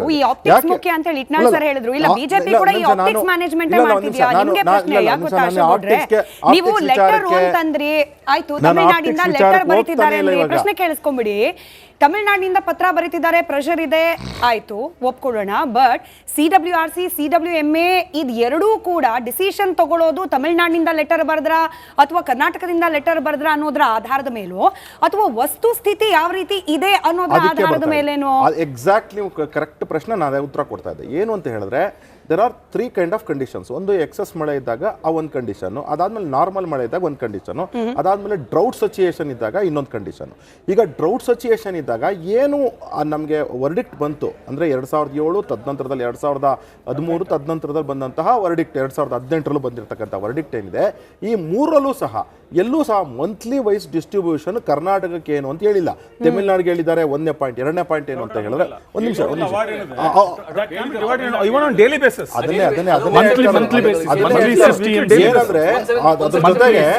ಡ್ರೌಟ್ ಸಿಚುಯೇಷನ್ ಇದ್ದಾಗ ಯಾವ ರೀತಿ ಡಿಸ್ಟ್ರಿಬ್ಯೂಷನ್ ಆಗಬೇಕು ಅಂತ ಹೇಳಿ ಯಾವುದೇ ವರ್ಡಿಕ್ಟ್ ಅಲ್ಲೂ ಸಹ ಹೇಳಿಲ್ಲ. ಕರ್ನಾಟಕದಲ್ಲಿ ಇದ್ದಂತಹ ರೆಪ್ರೆಸೆಂಟೇಟಿವ್ಸ್ ಏನಿದ್ದಾರೆ ಯಾರೂ ಸಹ ಇದರ ಬಗ್ಗೆ ಮಾತಾಡಿ ಕೋರ್ಟ್ ನಲ್ಲಿ ಅಬ್ಜೆಕ್ಷನ್ ಹಾಕಿ ನಾವು ಇದರ ಬಗ್ಗೆ ಸೀರಿಯಸ್ ಅಬ್ಜೆಕ್ಷನ್ ಇದೆ ನಮಗೆ, ಯಾಕೆಂದ್ರೆ ಡೌಟ್ ಸಿಚುಯೇಷನ್. ತಮಿಳುನಾಡು ಏನು ಹೇಳುತ್ತೆ, ಪರ್ಸೆಂಟೇಜಸ್ ಕಡಿಮೆ ಮಾಡ್ಬಿಡಿ. ಪರ್ಸೆಂಟೇಜಸ್ ಕಡಿಮೆ ಮಾಡ್ಬಿಟ್ರೆ ಇಲ್ಲಿನ ಬೇಕಾಗಿರ್ತಕ್ಕಂಥದ್ದು ಡೆಡ್ ಸ್ಟೋರೇಜ್ ಬೇಕು, ತದನಂತರದಲ್ಲಿ ಕುಡಿಯೋ ನೀರಿಗೆ ಬೇಕು. ಆಮೇಲೆ ಬೆಂಗಳೂರಿನ ನಗರೀಕರಣ ಏನಾಗ್ತಿದೆ ಅಂತ ಹೇಳಿದ್ರೆ ನಿಮಗೆ ಇದ್ದಂತ ಇದು ಬಂದಿದ್ದು ಯಾವಾಗ ಜಡ್ಜ್ಮೆಂಟು, ಬೆಂಗಳೂರಲ್ಲಿ 60 ಲಕ್ಷ ಪಾಪ್ಯುಲೇಷನ್ ಇತ್ತು, 50 ರೆಕಾರ್ಡೆಡ್ ಪಾಪ್ಯುಲೇಷನ್ 1.4 crores. ಅದು ವೋಟರ್ಸ್ ಬಿಟ್ ಲಿಸ್ಟ್ ನೋಡಿದ್ರೆ ನಿಮ್ಗೆ 2 ಕೋಟಿ ಪಾಪ್ಯುಲೇಷನ್ ಇರ್ತಕ್ಕಂಥದ್ದು. ಇಷ್ಟ ಪಾಪ್ಯುಲೇಷನ್ ಇದ್ದಾಗ ಕುಡಿಯೋ ನೀರನ್ನ ಇವತ್ತು 94 feet ಸ್ಟೋರೇಜ್ ಇದ್ರೂ ಸಹ ನಾವು ನೀರನ್ನ ರೈತರಿಗೆ ಕೊಡ್ತಾ ಇಲ್ಲ. ಕ್ರಾಪ್ಸ್ ಎಷ್ಟು ಗ್ರೋ ಮಾಡಿದೀವಿ ಅಂತ ಹೇಳಿದ್ರೆ 5% ಗ್ರೋ ಹಾಕಿದೆ, ಅಂದ್ರೆ 5% ಮಾತ್ರ ಸ್ವಿಂಗ್ ಆಗಿರ್ತಕ್ಕಂಥದ್ದು. ಅಂದ್ರೆ ಏನಂತ ಹೇಳಿದ್ರೆ ಸರ್ಕಾರ ಒಂದು ಮುಂದಾಲೋಚನೆ ಮಾಡಬೇಕು. ಮುಂದಾಲೋಚನೆ ಮಾಡೋದ್ರಲ್ಲಿ ಆಸಕ್ತಿ ಇಲ್ಲದೆ ಇರತಕ್ಕಂತಹ ರಾಮಲಿಂಗಾರೆಡ್ಡಿ ಅವರಿಗೆ ಅಥವಾ ಆಸಕ್ತಿ ಇದ್ದೋ ಬೇಕು ಅಂತ ತೆಗೆದುಕೊಂಡಿದ್ದಂತ ಡಿ ಕೆ ಶಿವಕುಮಾರ್ ಅವರು ಇಬ್ರು ಸಹ ಇದರ ಬಗ್ಗೆ ಯಾವುದೇ ರೀತಿ ಕಾಳಜಿ ವಹಿಸಿಲ್ಲ ಅಂತಕ್ಕಂಥದ್ದು. ಮಹೇಶ್ ಅವರೇ, ನಿನ್ನೆ ಪ್ರತಿಭಟನೆ ಮಾಡುವ ಸಂದರ್ಭದಲ್ಲಿ ಹಳೆ ಮೈಸೂರು ಭಾಗದ ರೈತರು ಹಾಗೆ ಕನ್ನಡ ಪರ ಸಂಘಟನೆಯವರು ಲಾಲಿಪಾಪ್ ಗಳನ್ನ ಹಂಚಿ ತಮ್ಮ ಆಕ್ರೋಶವನ್ನ ಹೊರಹಾಕ್ತಿದ್ರು. ಯಾಕೆ? ನಿಮ್ ಉತ್ತರ ಆದ್ಮೇಲೆ ನಟರಾಜ್ ಗೌಡರು ಇದಕ್ಕೆ ಉತ್ತರ ಕೊಡಬೇಕು. ಪೆನ್ನು ಪೇಪರ್ ಕೇಳಿದ್ರು ಡಿ ಕೆ ಶಿವಕುಮಾರ್ ಅವರು, ಈ ಭಾಗದ ಜನರ ಬದುಕನ್ನ ಹಸನು ಮಾಡ್ತೀನಿ ನಾನೊಬ್ಬ ಒಕ್ಕಲಿಗ ನಾಯಕನಾಗಿ ಅಂತ ಹೇಳಿ. ಆದ್ರೆ ಇಲ್ಲಿ ಒಕ್ಕಲಿಗರು ಅಂದ್ರೆ ಅನ್ನದಾತರು ಅವರಿಗೆ ಬರೆ ಎಳೆಯುವಂತಹ ನಿರ್ಧಾರಗಳು ಕಾವೇರಿ ವಿಚಾರದಲ್ಲಿ ಆಗ್ತಾ ಇದ್ರು. ಡಿ ಕೆ ಶಿವಕುಮಾರ್ ಅವರು ಯಾವುದೇ ರೀತಿ ಕೆಲಸ ಮಾಡ್ತಾ ಇಲ್ಲ. ಈ ಪೆನ್ನು ಪೇಪರ್ ಕೊಟ್ಟುಬಿಟ್ಟು ನಮ್ಮ ಹತ್ರ ಇಸ್ಕೊಂಡ್ಬಿಟ್ಟು ಲಾಲಿಪಾಪ್ ಕೊಟ್ಬಿಟ್ರು ನಮ್ಗೆ ಅಂತ ಹೇಳಿ ಆಕ್ರೋಶ ವ್ಯಕ್ತಪಡಿಸ್ತಿದ್ದಾರೆ. ಈಗ ಜವಾಬ್ದಾರಿ ಕೇವಲ ಕಾಂಗ್ರೆಸ್ ಪಕ್ಷದ ಮಾತ್ರನಾ ಸರ್? JDS ಪಕ್ಷ, ರೈತರ ಪರವಾಗಿ ನಿಲ್ಲೋ ಪಕ್ಷ, ರೆಪ್ರೆಸೆಂಟೇಟಿವ್ ಆಗಿ ಕೇಂದ್ರದಲ್ಲಿ ಕುಮಾರಸ್ವಾಮಿ ಅವರಿದ್ದಾರೆ, ಅವ್ರ ಕಡೆಯಿಂದ ಪ್ರಯತ್ನ ಏನಾಯ್ತು? ನೋಡಿ ಸ್ಮಿತಾ, ಈಗಾಗಲೇ ಕುಮಾರಣ್ಣ ಇದಕ್ಕೆ ಸಂಬಂಧಪಟ್ಟಂತೆ ಇವತ್ತು ಸಹ ಮಾಧ್ಯಮಗೋಷ್ಠಿಯಲ್ಲಿ ಮಾತನಾಡಿದ್ದಾರೆ. ಇವತ್ತು ಏನು ಫೇಲ್ಯೂರ್ ಆಗಿದ್ದೀವಿ, ಯಾಕೆ ಫೇಲ್ಯೂರ್ ಆಗಿದ್ದೀವಿ, ತಮಿಳ್ನಾಡಿಗೆ ಯಾಕೆ ಅವರು ಇದನ್ನು ಪಡ್ಕೊಂಡಿದ್ದಾರೆ ಅನ್ನೋದು ಇಂಪಾರ್ಟೆಂಟ್. ಇವತ್ತು ಲಾಲಿಪಾಪ್ ಬಿಡಿ, 2023-24ನೇ ಸಾಲಿನಲ್ಲಿ ಕಾಂಗ್ರೆಸ್ ಪಕ್ಷ ಅಧಿಕಾರಕ್ಕೆ ಬಂದ ತಕ್ಷಣನೇ ಅವರ ಅದೃಷ್ಟವೋ ಏನೋ ಗೊತ್ತಿಲ್ಲ, ಮಳೆ ಉಳಿದ್ಬಿಡ್ತು. ಏನು ಸಿದ್ದರಾಮಯ್ಯನವರು ಎಲ್ಲರನ್ನ ಕಟ್ಕೊಂಡು ಅವ್ರ ಪಕ್ಷದವ್ರನ್ನ ಕರ್ಕೊಂಡೋಗಿ ಬಾಗಿನವನ್ನ ಬಿಟ್ರು. ಖುಷಿ ಅಲ್ಲಿಗೆ ಮೈ ಮರ್ತು ಬಿಟ್ರು 3 ವರ್ಷ. ಅವತ್ತೇನು ಖುಷಿ ಇತ್ತು ಅವ್ರ ಕಣ್ಣಲ್ಲಿ, ಅವತ್ತೇನು ಆಸೆಗಳಿತ್ತು. ಕಾವೇರಿ ತುಂಬಿಟ್ಟಿದ್ದಾಳೆ, ಕಬಿನಿ, ಕಾವೇರಿ, ಹೇಮಾವತಿ ಎಲ್ಲ ತುಂಬಿ ಆರಂಗಿಗೆ ಹೋಗಿ ಬಿಟ್ಟಿದ್ದೆ. ಆದ್ರೆ 3 ವರ್ಷದಲ್ಲಿ ಇದೆಯಲ್ಲ, ಇದೇ ಆಗುತ್ತೆ ಅಂತ ಗೊತ್ತಿತ್ತಾ ಇವರಿಗೆ? ಇವತ್ತು ಅನುಭವಿಸ್ತಾ ಇದ್ದಾರೆ. ಇದು ಕೊನೆ ಯಾರು ಅನ್ನೋದನ್ನ ಜನ ಹೇಳ್ತಾರೆ. First one is the second part is CM Vijay ಎಷ್ಟು ಬುದ್ಧಿವಂತ ಅನ್ನೋದಕ್ಕೆ. ಗ್ರೌಂಡ್ ವಾಟರ್ ಇದೆ, 40 TMC ನೀರಿದೆ ತಮಿಳ್ನಾಡಲ್ಲಿ. ಈಗಾಗಲೇ ಅವ್ರು ಹಿಡಿದಿಟ್ಕೊಂಡು ರಿಸರ್ವ್ ಇದೆ. ಅದ್ರ ಜೊತೆಗೆ ಅವ್ರು ಕೇಳ್ತಾ ಇರೋದು ಅವ್ರ ಕಡೆ ನಾರ್ತ್ ಈಸ್ಟ್ ಮಾನ್ಸೂನ್ ಇದೆ ಅಂತ ಹೇಳ್ಬಿಟ್ಟು ಈಗಾಗಲೇ ವರದಿಗಳಿದೆ. ಇವೆಲ್ಲ ವರದಿಗಳನ್ನ ಇಟ್ಕೊಂಡು ಮತ್ತೆ ಕರ್ನಾಟಕ ರಾಜ್ಯ ಸರ್ಕಾರದ ಮೇಲೆ ಇವತ್ತು ಮುಗಿಬಿದ್ದಿದ್ದಾರೆ ಅಂತ ಹೇಳಿದ್ರೆ ತಮಿಳ್ನಾಡಿನ Vijay, it is really great. ಯಾಕೆ ಅಂತ ಹೇಳಿದ್ರೆ ಅವರು ಈಗಾಗಲೇ ಅಶೋಕ್ ಗೌಡ್ರು ಹೇಳ್ದಂಗೆ ಪ್ರಧಾನಮಂತ್ರಿಗಳ ಮೇಲೆ ಪ್ರೆಷರ್ ಹಾಕಿದ್ರು. ಇವತ್ತು CWRC ಮೇಲೆ ಪ್ರೆಷರ್ ಹಾಕಿ ಮೀಟಿಂಗ್ ಮಾಡಿಸಿದ್ರು. ಆ ಪ್ರೆಷರ್ ಹಾಕಿ ಮೀಟಿಂಗ್ ಮಾಡಿಸಿರೋದರ ಪ್ರತಿಫಲ ಇವತ್ತು CWME ಅವ್ರ ಪರವಾಗಿದೆ, CWRC ಅವ್ರ ಪರವಾಗಿದೆ. ನೀವು ಹೆಂಗಾರ ಮಾಡ್ಕೊಳ್ಳಿ ಸುಪ್ರೀಂ ಕೋರ್ಟ್ ಅಲ್ಲಿ ಅಂತ ಹೇಳ್ಬಿಟ್ಟು ಅವರು ವಿನ್ ಆಗಿದ್ದಾರೆ. ಆದ್ರೆ ನಮ್ಮಲ್ಲೇನು ಗ್ರೌಂಡ್ ವಾಟರ್ ಇಲ್ಲ. ಯಾಕಿಲ್ಲ? 3 ವರ್ಷದಲ್ಲಿ ಸಿದ್ದರಾಮಯ್ಯನವರು ಬಾಗಿನ ಬಿಟ್ಟ ತಕ್ಷಣ ಯಾವುದೇ ಕೆರೆ ಕಾಲುವೆಗಳಿಗೆ ಒಂದೇ ಒಂದೊಂದು ಡ್ರಾಫ್ಟ್ ನೀರನ್ನ ಬಿಡ್ಲಿಲ್ಲ. ಗ್ರೌಂಡ್ ವಾಟರ್ ಸಂಪೂರ್ಣ ಸತ್ತೋಯ್ತು. ಆ ಕೊಳದ ಭಾಗದಲ್ಲಿ ಇರ್ತಕ್ಕಂಥ ರೈತರು ಏನು ಬೆಳೆಗಳನ್ನ ಬೆಳೆದಿದ್ರು, ಅದೇ ಬೆಳೆಗಳನ್ನ ಇದೇ DK ಶಿವಕುಮಾರ್ ಸಾಹೇಬ್ರು ಮುಖ್ಯಮಂತ್ರಿ ಆದ್ಮೇಲೆ ನೀವು ಯಾರು ಬೆಳೆ ಬೆಳಿಬೇಡಿ ಅಂತ ಹೇಳಿದ್ರು. ಆದ್ರೂ ಸಹ ರೈತರು 5% ಬೆಳೆಯನ್ನ ಬೆಳೆದು ಬಿಟ್ಟಿದ್ರು. ಇಲ್ಲಿ ಗ್ರೌಂಡ್ ವಾಟರ್ ಇಲ್ಲ. ನಾವು ಕೇಳ್ತಾ ಇರೋದು ಅಂತ ಓನ್ಲಿ ಫಾರ್ ಡ್ರಿಂಕಿಂಗ್ ಪರ್ಪಸ್. ಈ ಡ್ರಿಂಕಿಂಗ್ ಪರ್ಪಸ್ಗೆ ಕೇಳಿದ್ರು ಸಹ CWRC ಇರ್ಬೋದು ಅಥವಾ CW ಇರ್ಬೋದು, ಇವೆರಡು ಅವರ ಪರವಾಗಿ ನಿಂತಿದೆ ಅಂತ ಹೇಳಿದ್ರೆ ಅವರನ್ನ ಕರ್ಕೊಂಬಂದು 15 ಕೋಟಿ ರೂಪಾಯಿ ಖರ್ಚು ಮಾಡಿ ವಿಧಾನಸೌಧದಲ್ಲಿ ಇಟ್ಕೊಂಡು ಲಾಲಿಪಾಪ್ ಕೊಡ್ತೀರಾ ಯಾರಿಗೆ? ವಿಜಯ್ ಅವ್ರಿಗೆ. ಇದು ಈ ಡಿಸ್ಪ್ಯೂಟ್ಗೆ ಹೊಣೆ ಯಾರು ಅಂತ ಹೇಳಿದ್ರೆ ಇವತ್ತು ರಾಮಲಿಂಗಾರೆಡ್ಡಿ ಅವ್ರದ್ದು ಏನು what is the Ramalinga Reddy work ಫಸ್ಟೇ ಹೇಳ್ತಾರೆ, ನನಗಿದು ಐ ಆಮ್ ನಾಟ್ ಇಂಟ್ರೆಸ್ಟೆಡ್, ನಾನು ಸಚಿವ ಈ ಸ್ಥಾನವನ್ನು ಒಪ್ಪಲ್ಲ. 3 ತಿಂಗಳು ವೇಸ್ಟ್ ಆಯಿತು. ಇಂಟ್ರೆಸ್ಟೆಡ್ ಇಲ್ಲದೆ ಇರ್ತಕ್ಕಂಥ ಒಬ್ಬ ವ್ಯಕ್ತಿಯನ್ನ ಕರ್ಕೊಂಡ್ಬಂದು ಸಚಿವ ಸ್ಥಾನ ಮಾಡಿದ್ದು ಅಟ್ಟರ್ ಫ್ಲಾಪ್. ಆಮೇಲೆ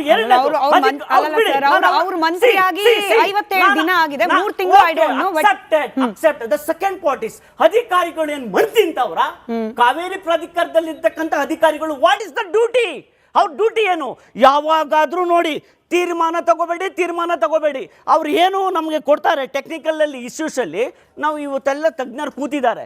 ಆದರೆ ಇಲ್ಲಿ ಡಿಸ್ಟ್ರಿಕ್ಟ್ ಫಾರ್ಮುಲಾನು ಗೊತ್ತಿದೆ. ನೀವು ಯಾವಾಗ ಮಳೆ ಆಗೋದಿಲ್ಲ 20% ಡಿಸ್ಟ್ರಿಕ್ಟ್ ಫಾರ್ಮುಲಾ ಮುಖಾಂತರ ಅವಾಗ ಕಡಿಮೆ ಕೊಡಿ ಅಂತ ತಮಿಳ್ನಾಡು ಕೇಳುತ್ತೆ. ಆದರೆ ಇಲ್ಲಿ ಮೇಡಮ್ ಅವರು ಎಲ್ಲರೂ ಪರವಾಗಿದ್ರು ನಾವು ಇವತ್ತು ನೀರು ಕಳ್ಕೊಂಡಿದ್ದೀವಿ ಅಂತ ಹೇಳಿದ್ರೆ ನಾನು ಕಾಂಗ್ರೆಸ್ನ ವಿರುದ್ಧವಾಗಿ ಮಾತನಾಡ್ತಾ ಇಲ್ಲ. CWMA ಮಹೇಶ್ ಅವರೇ, CWMA ಹೇಳಿರೋದೇನು? ಕರ್ನಾಟಕದ ಪರಿಸ್ಥಿತಿಗಿಂತ ತಮಿಳುನಾಡಿನ ಪರಿಸ್ಥಿತಿ ಕೆಟ್ಟದಾಗಿದೆ, ಹಾಗಾಗಿ ಕೊಡಬೇಕಾದ ನೀರನ್ನ ನೀವು ಕೊಡ್ಲೇಬೇಕು ಅಂತ ಹೇಳಿ. ಹೆಚ್ಚುವರಿ ಅಲ್ಲ ಇದು. ಏನ್ ವರ್ಡಿಕ್ಟ್ ಇತ್ತು ನೋಡಿ ಮೇಡಮ್, ಹೇಳ್ತಿರೋದು ಏನಂದ್ರೆ ಗ್ರೌಂಡ್ ವಾಟರ್ ವಿಚಾರ ಮತ್ತು ಹಿಂಗಾರು ವಿಚಾರ, ಹಿಂಗಾರು ಮಳೆ ಏನ್ ಬರ್ತದೆ ಅದ್ರ ಬಗ್ಗೆ ಸರ್ಕಾರ ಪ್ರತಿಪಾದನೆ ಮಾಡಲಿಲ್ಲ. ಅಲ್ಲಿ ಪ್ರತಿಪಾದನೆ ಮಾಡಬೇಕಾಗಿದ್ದು ರಾಹುಲ್ ಗಾಂಧಿ ಮುಂದೆ ಕುತ್ಕೊಂಡಲ್ಲ, ಮುಖ್ಯಮಂತ್ರಿಯಾಗಿ ನಾನ್ ಬರ್ತೀನಯ್ಯ ಅಂತ ಹೇಳ್ಬಿಟ್ಟು ಹೋಗ್ಬೇಕಾಗಿತ್ತು. ಹೋಗ್ಬಿಟ್ಟು ಅಲ್ಲಿ ಹೇಳ್ಬೇಕಾಗಿತ್ತು ಹಿಂಗಾರು ಬರುತ್ರಿ, ಅಲ್ಲಿಗೆ ಗ್ರೌಂಡ್ ವಾಟರ್ ಇದೆ, ಅದನ್ನು ಕನ್ಸಿಡರೇಷನ್ ತಗೊಳ್ಳಿ ಅಂತ. ಯಾಕೆ ಹೇಳಿಲ್ಲ ಮುಖ್ಯಮಂತ್ರಿಗಳು? ಹೋಗ್ಬಿಟ್ಟು ನಿಮ್ ನೀರಾವರಿ ಪೋರ್ಟ್ಫೋಲಿಯೋ ನೀವು 38 ತಿಂಗಳು ಇಟ್ಕೊಂಡಿದ್ರಲ್ಲ ಅಣ್ಣ, ಯಾಕೆ ಹೇಳಿಲ್ಲ ಅಲ್ಲಿ ಹೋಗ್ಬಿಟ್ಟು? ಬಟ್ ಸತೀಶ್ ಸರ್ ಹತ್ರ ಒಂದು ಕ್ವಿಕ್ ರಿಯಾಕ್ಷನ್ ತಗೊಂಡು ಇಟ್ನಾಳ್ ಸರ್ ಏನು ಹೇಳ್ಬೇಕು ಅಂತಿದ್ರು, ಅದನ್ನು ಕೂಡ ನಾವು ಕೇಳಿಸ್ಕೊಳ್ಳೋಣ. ಸರ್, ಇವಾಗ ಪಾಪ ಸಚಿವ ಸಂಪುಟ ವಿಸ್ತರಣೆಗೆ ಅಂತ ಹೇಳಿ ಒಂದು ಬಾರಿ ಹೋದ್ರು CM ಅವರು. ಅಲ್ಲಿ CJP ಪ್ರೊಟೆಸ್ಟು, ಅದರಿಂದ ನೋಡಿ ರಾಹುಲ್ ಗಾಂಧಿ ಅವರಿಗೆ ಫೋಮೋ ಆಯ್ತು, ಮತ್ತೊಂದಾಯ್ತು, ಮಗದೊಂದಾಯ್ತು. ಅವರು ಹೊರಟರು ಪ್ರಧಾನಿಗಳ ನಿವಾಸದ ಮುಂದೆ ಪ್ರತಿಭಟನೆ ಮಾಡಲಿಕ್ಕೆ. DK ಶಿವಕುಮಾರ್ ಅವ್ರನ್ನ ಕರ್ಕೊಂಡು ಹೋಗಿ ಕೂರಿಸ್ಕೊಂಡ್ರು. ಅಲ್ಲಿಗೆ 3 ದಿನ ಮತ್ತೆ ಡಿಲೇ ಆಯ್ತು. ಇವತ್ತು ಹೋಗಿದ್ದಾರೆ DK ಶಿವಕುಮಾರ್ ಅವರು. ಇವತ್ತು ಮಂಡೇ ಅಂತ ಹೇಳಿ ಮುಹೂರ್ತ ಕೊಟ್ಟು ಕಳಿಸಿದ್ದಾರಂತೆ. ಬಹುಶಃ ಈ 1 ವಾರಗಳ ಸಮಯನಾದ್ರೂ ರಾಜ್ಯ ಸರ್ಕಾರದ ಕೈಯಲ್ಲಿ, ಅರ್ಥಾತ್ DK ಶಿವಕುಮಾರ್ ಅವರ ಕೈಯಲ್ಲಿ ಇದ್ದಿದ್ರೆ ಈ ಕಾವೇರಿ ವಿಚಾರದಲ್ಲಿ ಪರಿಸ್ಥಿತಿ ಏನಾದ್ರು ಸುಧಾರಿಸಲಿಕ್ಕೆ, ಆ ಕಡೆಗೆ ಜಾಸ್ತಿ ಗಮನ ಕೊಡ್ಲಿಕ್ಕೆ ಅವಕಾಶ ಇರ್ತಿತ್ತ ಅನ್ನೋದು ನನ್ನ ಸಿಂಪಲ್ ಪ್ರಶ್ನೆ. ಖಂಡಿತ ಅವಕಾಶ ಇರ್ತಿತ್ತು. ಯಾಕಂತ ಹೇಳಿದ್ರೆ ಒಂದು ರಾಜ್ಯ ಸರ್ಕಾರ ಇವಾಗ ನಾವು ನೋಡಿದ್ದೀವಿ, ಈಗಾಗಲೇ ಇವರು ಕುರ್ಚಿ ಕಿತ್ತಾಟ ಒಂದು 3 ವರ್ಷ ನೋಡಿದ್ದಾಯಿತು. ಈಗ ಮತ್ತೆ ಇವರು ಸಂಪುಟಕ್ಕೆ ಬಂದು 12 ಜನ ಮಂತ್ರಿಗಳನ್ನ ಮಾಡಿ ಇವರಿನ್ನೂ ಸರ್ಕಸ್ ಮಾಡ್ಕೊಂಡು ಕೂತಿದ್ದಾರೆ. ಸೊ ನಿಜಕ್ಕೂ ಇದನ್ನು ನಾವು ಕನ್ನಡಿಗರು ಖಂಡನೆ ಮಾಡಬೇಕಾಗ್ತದೆ. ಯಾಕಂತ ಹೇಳಿದ್ರೆ ಇಂಥ ಒಂದು ಜವಾಬ್ದಾರಿ ಅಂತ ಸ್ಥಾನ ನಾವು ಕರ್ನಾಟಕದಲ್ಲಿದ್ದು ಇದರ ಒಂದು ಏನು ಇವತ್ತು ಹೋರಾಟ ಕಿಚ್ಚು ಇದೆಲ್ಲ ಎದ್ದೊಳ್ತಾ ಇದೆ, ಇದ್ರ ಬಗ್ಗೆ ಮೇಲುಸ್ತುವಾರಿಯನ್ನು ವಹಿಸ್ಕೊಂಡು ನೇರವಾಗಿ ಇರಬೇಕಾಗಿತ್ತು. ಆದರೆ ದೆಹಲಿಯಲ್ಲೆಲ್ಲೋ ಇವರು ಸಂಪುಟ ಸರ್ಕಸನ್ನು ಮಾಡ್ತಾ ಇದ್ದಾರೆ, ಅದನ್ನು ಖಂಡನೆ ಮಾಡ್ತೀನಿ. ಮತ್ತು ಇನ್ನೊಂದು ಪಾಯಿಂಟು ಕಾವೇರಿ ವಿಚಾರವಾಗಿ ನೋಡಿ, ನಾವಿಲ್ಲಿ ಡೆಸ್ಕಲ್ಲಿ ಮಾತಾಡಬೇಕಾದ್ರೆ ನಾವು ಒಂದೊಂದು ಪಕ್ಷದ ಮೇಲೆ ಗೇಮ್ ಬಾಲ್ಗಳನ್ನ ಬಿಸಾಕ್ತಾ ಇರ್ತೀವಿ. ಆದರೆ ತಮಿಳ್ನಾಡಲ್ಲಿ ಆ ಕೆಲಸ ಮಾಡೋದಿಲ್ಲ. ತಮಿಳ್ನಾಡಲ್ಲಿ ನಿಮಗೆ ಒಂದು ಉದಾಹರಣೆ ಕೊಡ್ತೀನಿ ಅವ್ರು ಯಾವ ರೀತಿ ಡೀಲ್ ಮಾಡ್ತಾರೆ ಅಂದರೆ, ಪ್ರತಿಯೊಬ್ಬ ಪಾರ್ಟಿಯ ಸದಸ್ಯ, ಇದು ನಾನು ರಾಜ್ಯಸಭಾ MP 2024ರಲ್ಲಿ ADMK ಅವಾಗ ಯಾರು ತಂಬಿದುರೈ ಅನ್ನೋರು ಜಲಶಕ್ತಿ ಸಚಿವರಿಗೆ ಪತ್ರ ಬರೆದ್ಬಿಟ್ಟು, ಸ್ವಾಮಿ ಮೇಕೆದಾಟು ಯೋಜನೆ ಯಾವ ಕಂಡೀಷನ್ಲಿದೆ, ನೀವು ಅನುಮತಿಯನ್ನು ಕೊಟ್ಟಿದ್ದೀರಾ ಏನು ಅಂತ 2024ರಲ್ಲಿ ಕೇಳ್ತಾರೆ. ನಿನ್ನೆ ರಾಜ್ಯಸಭೆಯಲ್ಲಿ PMK ಪಾತಾಳಿ ಮಕ್ಕಳ ಕಚ್ಚಿ ಅಂತ ಅಲ್ಲಿ MP ಅನ್ಬುಮನಿ ರಾಮದಾಸ್ ಅಂತ ರಾಜ್ಯಸಭೆಯಲ್ಲಿ ಒಂದು ಪತ್ರವನ್ನ ಬರೆದು ಯಾವ ಸ್ಟೇಜಲ್ಲಿದೆ ಮೇಕೆದಾಟು, ಇದನ್ನು ಕರ್ನಾಟಕದವ್ರು ಕೇಳ್ತಾ ಇದ್ದಾರೆ, ಇದಕ್ಕೇನು ಅನುಮತಿ ಯಾವ ರೀತಿ ಕೊಡ್ತಾ ಇದ್ದೀರಾ, ಏನು ಯಾವ ಮೂವ್ ಮಾಡಿದ್ದಾರೆ ಅಂತ ಕೇಳಿದ್ದಾರೆ. ಈಗ ನೋಡಿ ಅವ್ರ ಮುತುವರ್ಜಿ ಆಸಕ್ತಿಗಳನ್ನ ನೋಡ್ಬೇಕಾದ್ರೆ ನಾವಿಲ್ಲಿ ಪಕ್ಷಗಳು ಪಾಠ ಕಲಿಬೇಕು. ಒಬ್ಬರ ಮೇಲೆ ಒಬ್ರು ಹಾಕೋದು. ಇವತ್ತು ಎಲ್ಲಾ ನಾಡಿನ ರೈತ ಬಾಂಧವರು ಮತ್ತು ಕನ್ನಡ ಪರ ಸಂಘಟನೆಗಳು ಏನು ಬೆಂಗಳೂರಿನಲ್ಲಿ ಕಾವೇರಿ ನೀರನ್ನು ಕುಡಿತಕ್ಕಂಥ ಜನ ಇವತ್ತು ಬೀದಿಗಿಳಿದಿದ್ದಾರೆ. ಇದಕ್ಕೆ ಯಾರು ರೆಸ್ಪಾನ್ಸಿಬಿಲಿಟಿ? ಯಾವುದೋ ಒಂದು ಪಾರ್ಟಿನ ಹೇಳ್ಬೇಡಿ. ಯಾಕಂತ ಹೇಳಿದ್ರೆ 2018ರಲ್ಲಿ ಇದ್ದಿದ್ದು ಬಿಜೆಪಿ ಸರ್ಕಾರ ಏನ್ ಮಾಡುತ್ತೆ, ಮೇಕೆದಾಟು ಯೋಜನೆ DPR ನ ತಗೊಂಡೋಗಿ ಸೆಂಟ್ರಲ್ ಕೊಡ್ತೀರಾ ನೀವು.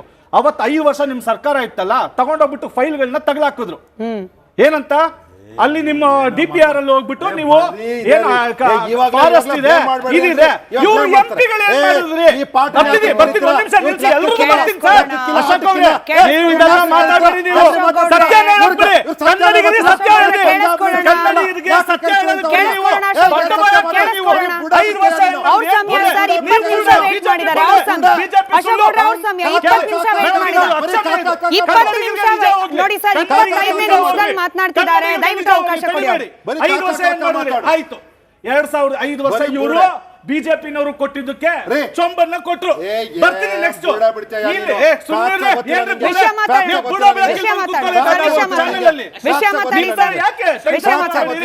ಸ್ವಲ್ಪ 5 ವರ್ಷ ಕಲಿಸುದು ಕನ್ನಡಿಗರಿಗೆ ಮಕ್ಕಳು ತೊಟ್ಟಿನಿಟ್ರು. ಆಯ್ತು.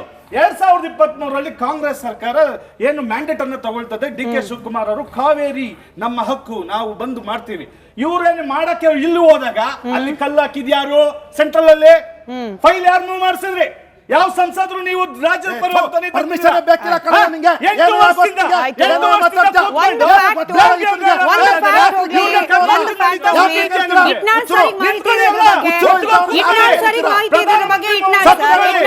ಆಯ್ತು, ನಾವು ಕೇಳಿಸ್ಕೊಂಡ್ವಿ. ಸರ್ ಇಬ್ರು ಒಟ್ಟಿಗೆ ಮಾತಾಡಿದ್ರೆ ಅಶೋಕ್ ಸರ್ ಸತೀಶ್ ಸರ್ ಮಾತಾಡೋಣ. ಇಟ್ನಾಳ್ ಸರ್ ಅಶೋಕ್ ವಿಷಯ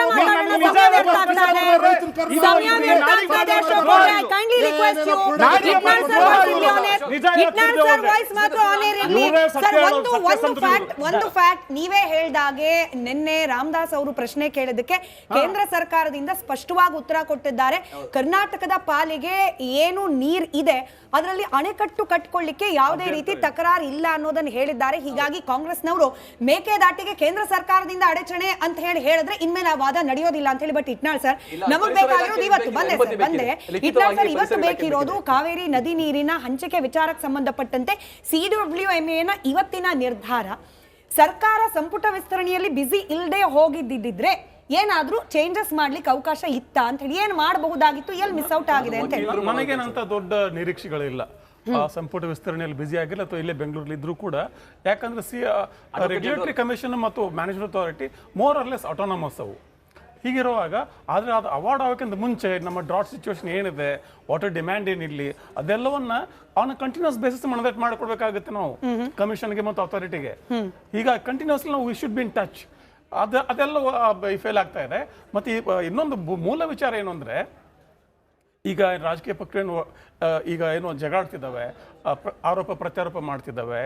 ಈ ರಾಜಕೀಯಕ್ಕಿಂತ ಮುಂಚೆ ಅಥವಾ ರೈತರು ಏನು ಹೋರಾಟ ಮಾಡ್ತಿದ್ದಾರೆ, ಇವ್ರ ಹೋರಾಟಕ್ಕಿಂತ ಮುಂಚೆ ಈ ವಿವಾದ ಶುರುವಾಗಿದ್ದು ಎಂದು, ಯಾಕೆ ಇದು ವಿವಾದ ಶುರುವಾಗಿದ್ದು? ಕನ್ನಂಬಾಡಿ ಅಣೆಕಟ್ಟು ಕಟ್ಟೋ ಕಾಲದಲ್ಲಿ ಬ್ರಿಟಿಷ್ ಸರ್ಕಾರ ಮತ್ತು ಮೈಸೂರು ಮಹಾರಾಜರ ಮಧ್ಯೆ. ಆ ಕಾಲದಲ್ಲಿ ಕರ್ನಾಟಕನೂ ಇರಲಿಲ್ಲ, ತಮಿಳು ಇರಲಿಲ್ಲ. ಆ ಕಾಲದಲ್ಲಿ ಬಿಜೆಪಿನೂ ಇರಲಿಲ್ಲ, ಆಪ್ ಇರಲಿಲ್ಲ, ಕಾಂಗ್ರೆಸ್ ತಲೆ ಕೆಡಿಸ್ಕೊಂಡಿರಲಿಲ್ಲ. ಅವಾಗ ಏನಾಯ್ತು? ಕರ್ನಾಟಕ ರಚನೆ ಆದ ಮೇಲೆ 74ರವರೆಗೂ ಒಪ್ಪಂದ ಇತ್ತದು. ಬ್ರಿಟಿಷ್ ಪ್ರೆಸಿಡೆನ್ಸಿ, ಮದ್ರಾಸ್ ಪ್ರೆಸಿಡೆನ್ಸಿ ಮತ್ತು ಮೈಸೂರು ಮಹಾರಾಜ.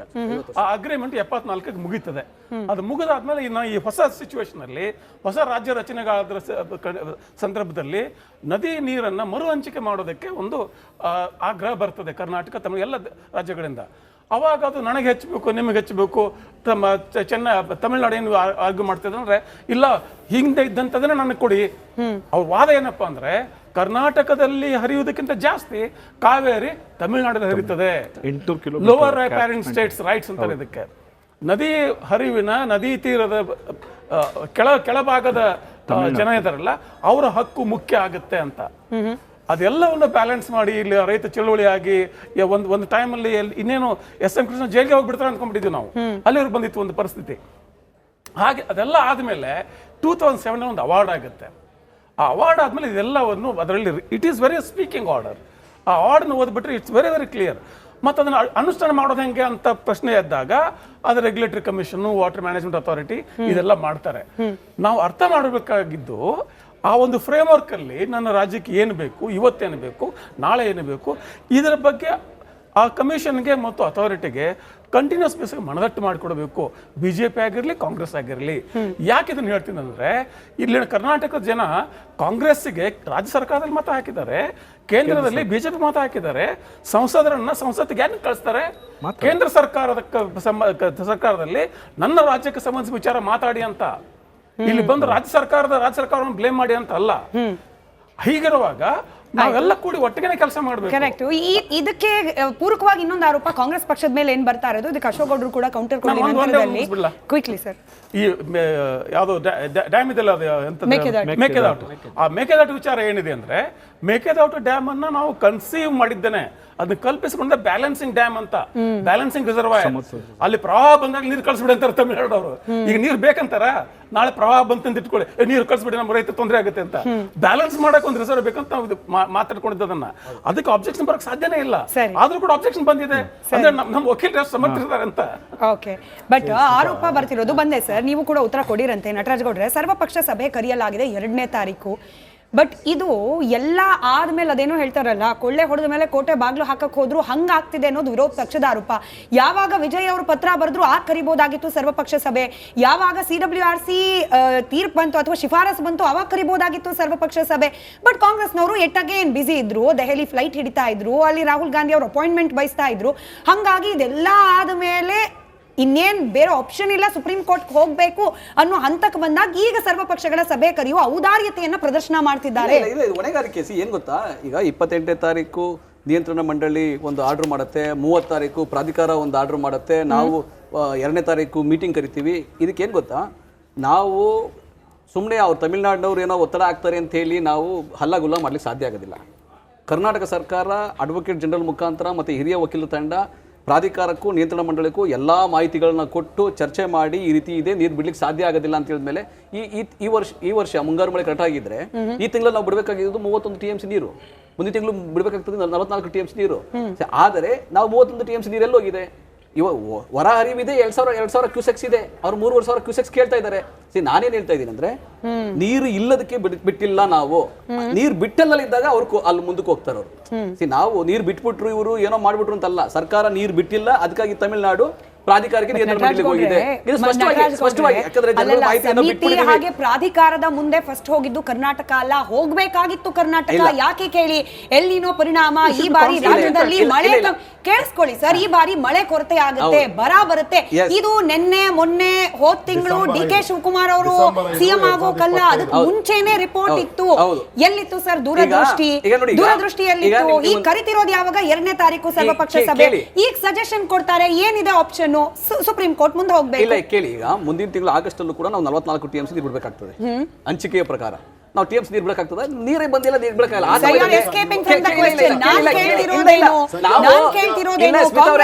ಬರಲ್ಲ. ಈಗ ಕೇಳಿ ನೀವು, ನಾವು ಮುಂದಕ್ಕೆ ಮಳೆ ನೀರು ನೀವೇ ಉತ್ತರ ಕೊಡಿ, ಸಮಾಧಾನವಾಗಿ ನನ್ನ ಪ್ರಶ್ನೆ ಕೇಳಿಸ್ಕೊಳ್ಳಿ. ನಾನ್ ಹೇಳ್ತಿರೋದೇನು ಇಲ್ಲ, ಉತ್ತರ ಕೊಡ್ಲಿರಿ. ನಾನ್ ಕೇಳ್ತಿರೋದೇನು ಸರ್, DK ಶಿವಕುಮಾರ್ ಅವರು CM ಆಗ್ಬೇಕು ಅನ್ನೋದ್ರಲ್ಲಿ ಬಿಸಿ ಇದ್ರು, ಹಾಗಾಗಿ ಬರದ ಬಗ್ಗೆ ಗಮನ ಕೊಟ್ಟಿಲ್ಲ. DK ಶಿವಕುಮಾರ್ ಅವರು CM ಆದ್ಮೇಲೆ ಸಂಪುಟದ ಬಗ್ಗೆ ಸುತ್ತಾ ಇಲ್ಲ ಸರ್, ವಾಸ್ತವ ಮಾತನಾಡ್ತಿದ್ದೀನಿ. ಬರ ಪರಿಸ್ಥಿತಿ ಅನ್ನೋದನ್ನ ಅನೇಕ ತಿಂಗಳ ಹಿಂದೆನೆ ರಿಪೋರ್ಟ್ಗಳು ಕೊಟ್ಟಿದ್ರು ಕೂಡ ಕರ್ನಾಟಕ ರಾಜ್ಯ ಸರ್ಕಾರದ ಪ್ರಿಪೇರ್ಡ್ನೆಸ್ ಏನಿತ್ತು sir? Why didn't we approach CWRC? ನಮ್ಮಲ್ಲಿ ಬರ ಇದೆ, ನಮಗೆ ಜೂನ್ ಜುಲೈ ಆಗಸ್ಟ್ ನಲ್ಲಿ ನೀರು ಬಿಡ್ಲಿಕ್ಕೆ ಸಾಧ್ಯ ಇಲ್ಲ, ನಮಗ್ ಪರಿಹಾರ ಕೊಡಿ ಅಂತ ಹೇಳಿ ತಮಿಳುನಾಡಿನ ಮುಖ್ಯಮಂತ್ರಿ ಅಪ್ರೋಚ್ ಮಾಡುವವರೆಗೂ ಕರ್ನಾಟಕದವ್ರು ಏನ್ ಮಾಡ್ತಿದ್ರು ಅನ್ನೋ ಪ್ರಶ್ನೆ. ಒಂದು ನಿಮಿಷ ಏನ್ ಗೊತ್ತಾ, ನಾವಾಗಿ ನಾವು ಜುಲೈನಲ್ಲಿ ನೀರು ಬರಲ್ಲ, ಮಳೆ ಬರಲ್ಲ ಅಂತ ಹೇಳಿ ಜೂನ್ ನಲ್ಲಿ ಅಥವಾ ಮಾರ್ಚ್ ಮೇನಲ್ಲಿ ಪ್ರಾಧಿಕಾರಕ್ಕೆ ಹೋಗ್ಬೇಕು ಅಥವಾ ನಿಯಂತ್ರಣ ಮಂಡಳಿಗೆ ಹೋಗೋದು ಇತಿಹಾಸನೇ ಇಲ್ಲ, ಆತರ ಮಾಡಕ್ ಸಾಧ್ಯ ಆಗೋದಿಲ್ಲ.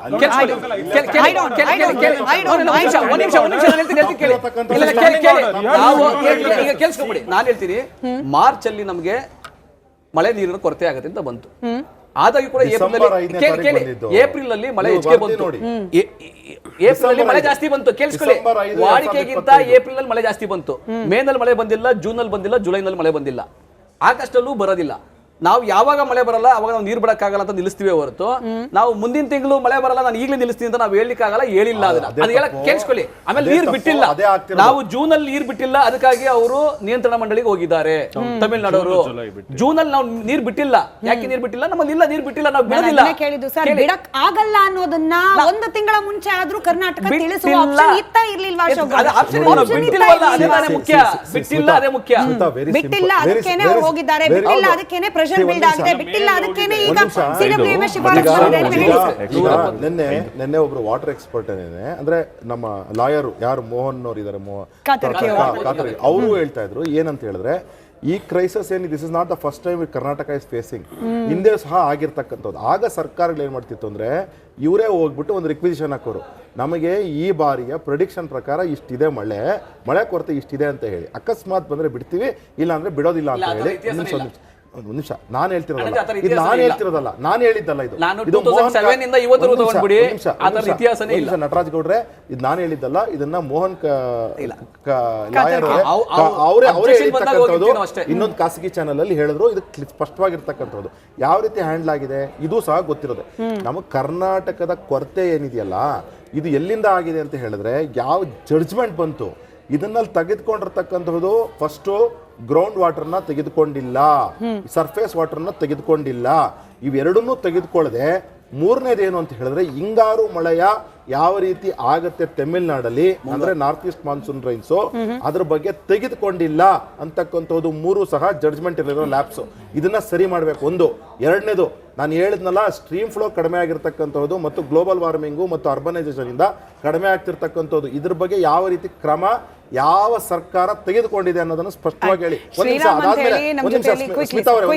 ಅದಾದ್ಮೇಲೆ ಇನ್ನೂ ಒಂದು, ಪಾಪ ಸಂಸದರ ಬಗ್ಗೆ ಏನು ಇಲ್ಲ ಸಲ್ಲದ ಆಪತ್, ಇದನ್ನ ಯಾರು ರೆಪ್ರೆಸೆಂಟ್ ಮಾಡಬೇಕು? ಒಂದ್ ನಿಮಿಷ ಇರ್ರಿ, ಒಂದ್ ನಿಮಿಷ ಸರ್. ಈಗ ನನಗೆ ರೆಸ್ಪಾನ್ಸಿಬಿಲಿಟಿ ಕೊಟ್ಟಿದ್ದಾರೆ, ನಾನ್ ರೆಸ್ಪಾನ್ಸಿಬಲ್ ಆಗಿ ಇಲ್ಲಿ ಬಂದು ಕೂತ್ಕೊಂಡು ಮಾತಾಡುವಾಗ ನಾನು ಮಾತಾಡಬೇಕು. ಅದು ಬಿಟ್ಬಿಟ್ಟು ಇನ್ನೊಬ್ಬ ಯಾರೋ ಪ್ಯಾನಲಿಸ್ಟ್ ಬಂದ್ಬಿಟ್ಟು ಮಾತಾಡಕ್ ಆಗಲ್ಲ, ಆಯ್ತಾ?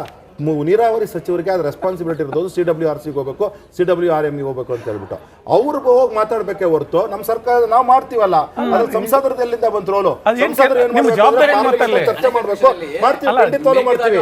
ಆಮೇಲೆ ಈಗ ಮೇಕೆದಾಟಿನ ವಿಚಾರ ಬಂದಾಗ, ಮೇಕೆದಾಟಿನ ವಿಚಾರ ಬಂದಾಗ DPR ಆಯ್ತು 2018ರಲ್ಲಿ. DPR ನ ಅಪ್ರೂವಲ್ ಅಂತ ಕಳಿಸಿದ್ರು, DPR ಅಪ್ರೂವಲ್ ಆಗಿ ಬಂತು.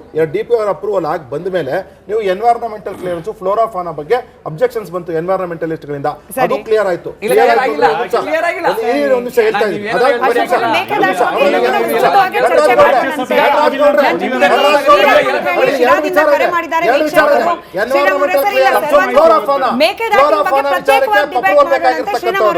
ಸುಮ್ಮನೆ ಇಲ್ಲ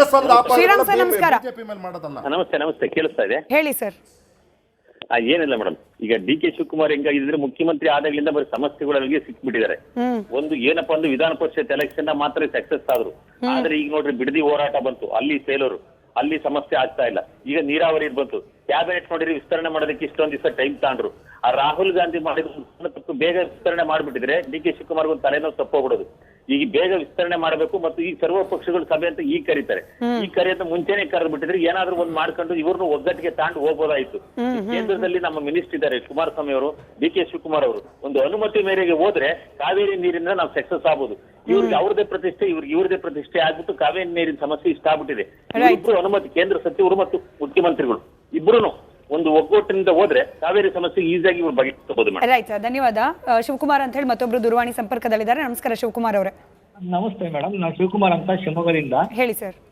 ಮೇಡಮ್, ಇವಾಗ ರಾಜಕಾರಣಿಗಳ ನಾವು ಅವ್ರು ಬೇಜಾರಾದ್ರಲ್ಲ, ಕಚಡ ರಾಜಕಾರಣಿಗಳು ಎಲ್ಲರೂ ಸರ್. ಭಾಷೆ ಬಗ್ಗೆ ಗಮನ ಇರಲಿ, ನಿಮ್ಮ ಆಕ್ರೋಶ ಅರ್ಥ ಆಗುತ್ತೆ, ಬಟ್ ಭಾಷೆ ಪ್ರಯೋಗ ಮಾಡುವಾಗ ಹುಷಾರ್. ಯಾರಿಗೂ ರೈತರ ಬಗ್ಗೆ ಜನಪ್ರತಿನಿಧಿಗಳು ಇವ್ರು ಯಾರಿಗೂ ಇಲ್ಲ ಮೇಡಮ್. ಇವರಿಗೆ ಇವರು ಸ್ವಾರ್ಥಕ್ಕೋಸ್ಕರ ಇವ್ರು ನಾವು ಹೇಳೋದು, ಅವ್ರನ್ನ ಇವ್ರು ಹೇಳೋದು. ಹಿಂದೆ ಡ್ಯಾಮ್ ಕಟ್ಟಬೇಕಾದ್ರೆ ಏನಾಗಿತ್ತು ಅದನ್ನೆಲ್ಲ ಪರಿಶೀಲನೆ ಮಾಡ್ಕೊಂಡು ಮಾತಾಡ್ಲೇಬೇಕು ವಿನಃ ಇವ್ರ ಮೇಲೆ ಅವ್ರು ಹೇಳೋದು, ಅವ್ರನ್ನ ಇವ್ರಿಗೆ ಯಾರಿಗೂ ರೈತರ ಬದ್ಧತೆಗೆ ಯಾರಿಗೂ ಇಲ್ಲ ಮೇಡಮ್. ಇವರಿಗೆ ಇಷ್ಟು ಮಾತ್ರ ಹೇಳ್ಬೋದು, ನನ್ನ ಅಭಿಪ್ರಾಯ ಇದು. ರೈಟ್ ಸರ್, ಧನ್ಯವಾದ ಕರೆ ಮಾಡಿದಕ್ಕೆ. ಮಹೇಶ್ ಅವರೇ, ಈಗ ಹಿಂದಿನ ಕಾಲರ್ ಹೇಳ್ತಾ ಇದ್ರು ಡಿ ಕೆ ಶಿವಕುಮಾರ್ ಅವ್ರು ಬಂದಾಗಿಂದ ಅದು ಯಾಕೋ ಗೊತ್ತಿಲ್ಲ ರೈತರಿಗೆ ವಿಚಾರಕ್ಕೆ ಸಂಬಂಧಪಟ್ಟಂತೆನೆ ಸಂಕಷ್ಟ ಆಗ್ತದೆ. KRS ನಲ್ಲಿ ನೀರು ಬಿಡ್ಲಿಲ್ಲ ಅಂತ ಹೇಳಿ ಮಂಡ್ಯ ಭಾಗದ ರೈತರು ಪ್ರೊಟೆಸ್ಟ್ ಮಾಡಿದ್ರು, ಬಿಡದಿ ಭಾಗದ ರೈತರು ಪ್ರೊಟೆಸ್ಟ್ ಮಾಡಿದ್ರು. ಈಗ ಕಾವೇರಿ ವಿಚಾರಕ್ಕೆ ಸಂಬಂಧಪಟ್ಟಂತೆ ಮತ್ತಷ್ಟು ಭುಗಿಲೆದ್ದಿದೆ ರೈತರಲ್ಲಿ ಆಕ್ರೋಶ. ಒಕ್ಕಲಿಗ ಸಮಾಜದವರು ನಮ್ಮ ಹಿತ ಕಾಪಾಡ್ತಾರೆ ಅನ್ನೋ ಭರವಸೆ ಇತ್ತು, ಬಟ್ ಕಾಂಟ್ರಾಸ್ಟ್ ಆಗ್ತಿದ್ಯಾ ಅಂತ ಹೇಳಿ. ನೋಡಿ, ಇದು ಸತ್ಯ. ಇವತ್ತು ಮೈಸೂರು ಭಾಗದ ರೈತಾಪಿ ವರ್ಗ ಏನಾದರೂ ಕಾಂಗ್ರೆಸ್ಸನ್ನು ಕೈ ಹಿಡಿದಿದ್ರೆ ಪೆನ್ನು ಪೇಪರ್ನ ಹೇಳಿಕೆಯಿಂದ ಮಾತ್ರ. ನಂಬರ್ 1. ನಂಬರ್ 2, ಇವತ್ತೇನು ಬಸವರಾಜ್ ಸರ್ ಹೇಳಿದ್ರು, ಅನಾದಿ ಕಾಲದಿಂದ ಇಲ್ಲಿವರೆಗೂ ಶಿಫಾರಸು ಕೇಳಿ ಸುಪ್ರೀಂ ಕೋರ್ಟು ಇದ್ಯಾವುದೋ CWRCಗಳದನ್ನು ನಾವು ಪಾಲನೆ ಮಾಡಿ ಇದ್ರಲ್ಲಿ ಸತ್ತಿರೋರು ರೈತರು, ಮಂಡ್ಯ ಜಿಲ್ಲೆ ರೈತರು ಸಾವಿನ ಸಂಖ್ಯೆಯಲ್ಲಿ ನಿರ್ಣಾಯಕ ಸ್ಥಿತಿ ಇರೋದ್ರಲ್ಲಿ ಮೊದಲನೇ ಸ್ಥಾನದಲ್ಲಿದ್ದೀವಿ. ನಟರಾಜ್ ಗೌಡ್ರೆ, ಓಕೆ, ನೀವು ಇವತ್ತೇನಾದರೂ ನಿಮ್ಮದೇ ಸ್ನೇಹಿತ ಇದ್ದಾನೆ ಎಲ್ಲಿ ತಮಿಳ್ನಾಡಲ್ಲಿ, ನಿಮ್ಮದೇ ಸ್ನೇಹಿತ ಏನು ಮಾಡ್ದ ಅನ್ನೋದಕ್ಕೆ ಒಂದು ದಾಖಲೆ ತೋರಿಸ್ಬಿಡ್ತೀನಿ. ತಮಿಳ್ನಾಡಲ್ಲಿ ನಿಮ್ಮ ತಮಿಳ್ನಾಡಿನ CM ಮಾಡಿರುವಂಥದ್ದನ್ನ, ಇದೇ ಅವರ ಒಂದು ವಿಧಾನ ಸಭೆಯಲ್ಲಿ ನಡೆದಂತ ಸಭೆಯ ಅಧಿವೇಶನದಲ್ಲಿ ನಿಮ್ಮದೇ ಕಾಂಗ್ರೆಸ್ ಪಕ್ಷದ 5 ಜನ MLAಗಳು ಸೈನ್ ಮಾಡಿದ್ದಾರೆ. ಮಾಡೋ ಕೂಡದಲ್ಲಿ ಅಂತ ಏನನ್ನ ಮೇಕೆದಾಟನ್ನ ನೋಡಿ, ಇಲ್ಲಿ ನಿಮ್ CM ಈಗ ಅದೇ CM ಅನ್ನ ಕರ್ಕ ಬರ್ತಾ ಇದ್ದೀರಲ್ವಾ? ಓಕೆ, ಒಂದ್ ನಿಮಿಷ, ಅದೇ CM ಅನ್ನ ಕರ್ಕ ಬರ್ತಾ ಇದ್ದೀರಲ್ಲ ಇಲ್ಲಿ ಮೇಡಮ್. ಈಗ ಇವರ ಪ್ರೀತಿಯ CMಗೆ ಇವರು ವಿಧಾನಸೌಧದಲ್ಲಿ ಬ್ಲಾಂಕ್ ಏನು ರೆಡ್ ಕಾರ್ಪೆಟ್ ಅನ್ನು ಹಾಕಿ ಇವ್ರು ಏನಾದ್ರೂ ನೀರ್ ಬಿಡಿಸ್ತೇ ಹೋದ್ರೆ ನಾನು ನನ್ನ ಮಂಡ್ಯ ಜಿಲ್ಲೆಯ ರೈತರ ಪರವಾಗಿ ಡಿ ಕೆ ಶಿವಕುಮಾರ್ ಅವರಿಗೆ, ವಿಜಯ್ ಅವರಿಗೆ ಬೆಳ್ಳಿ ಕಿರೀಟವನ್ನ ತೋರಿಸ್ತೀನಿ. ವೈಯಕ್ತಿಕವಾಗಿ ಮಂಡ್ಯ ರೈತರ ಪರವಾಗಿ. ಎರಡನೇದೇನು ಅಂತ ಹೇಳಿದ್ರೆ, ಇವತ್ತು ಹೇಳಿದ್ರಿ ಡಿ ಕೆ ಶಿವಕುಮಾರ್ ಬಂದ ಮೇಲೆ ನಿಜವಾಗ್ಲೂ ಅವ್ರಿಗೆ ನಿದ್ರೆನೆ ಬರ್ತಿಲ್ಲ.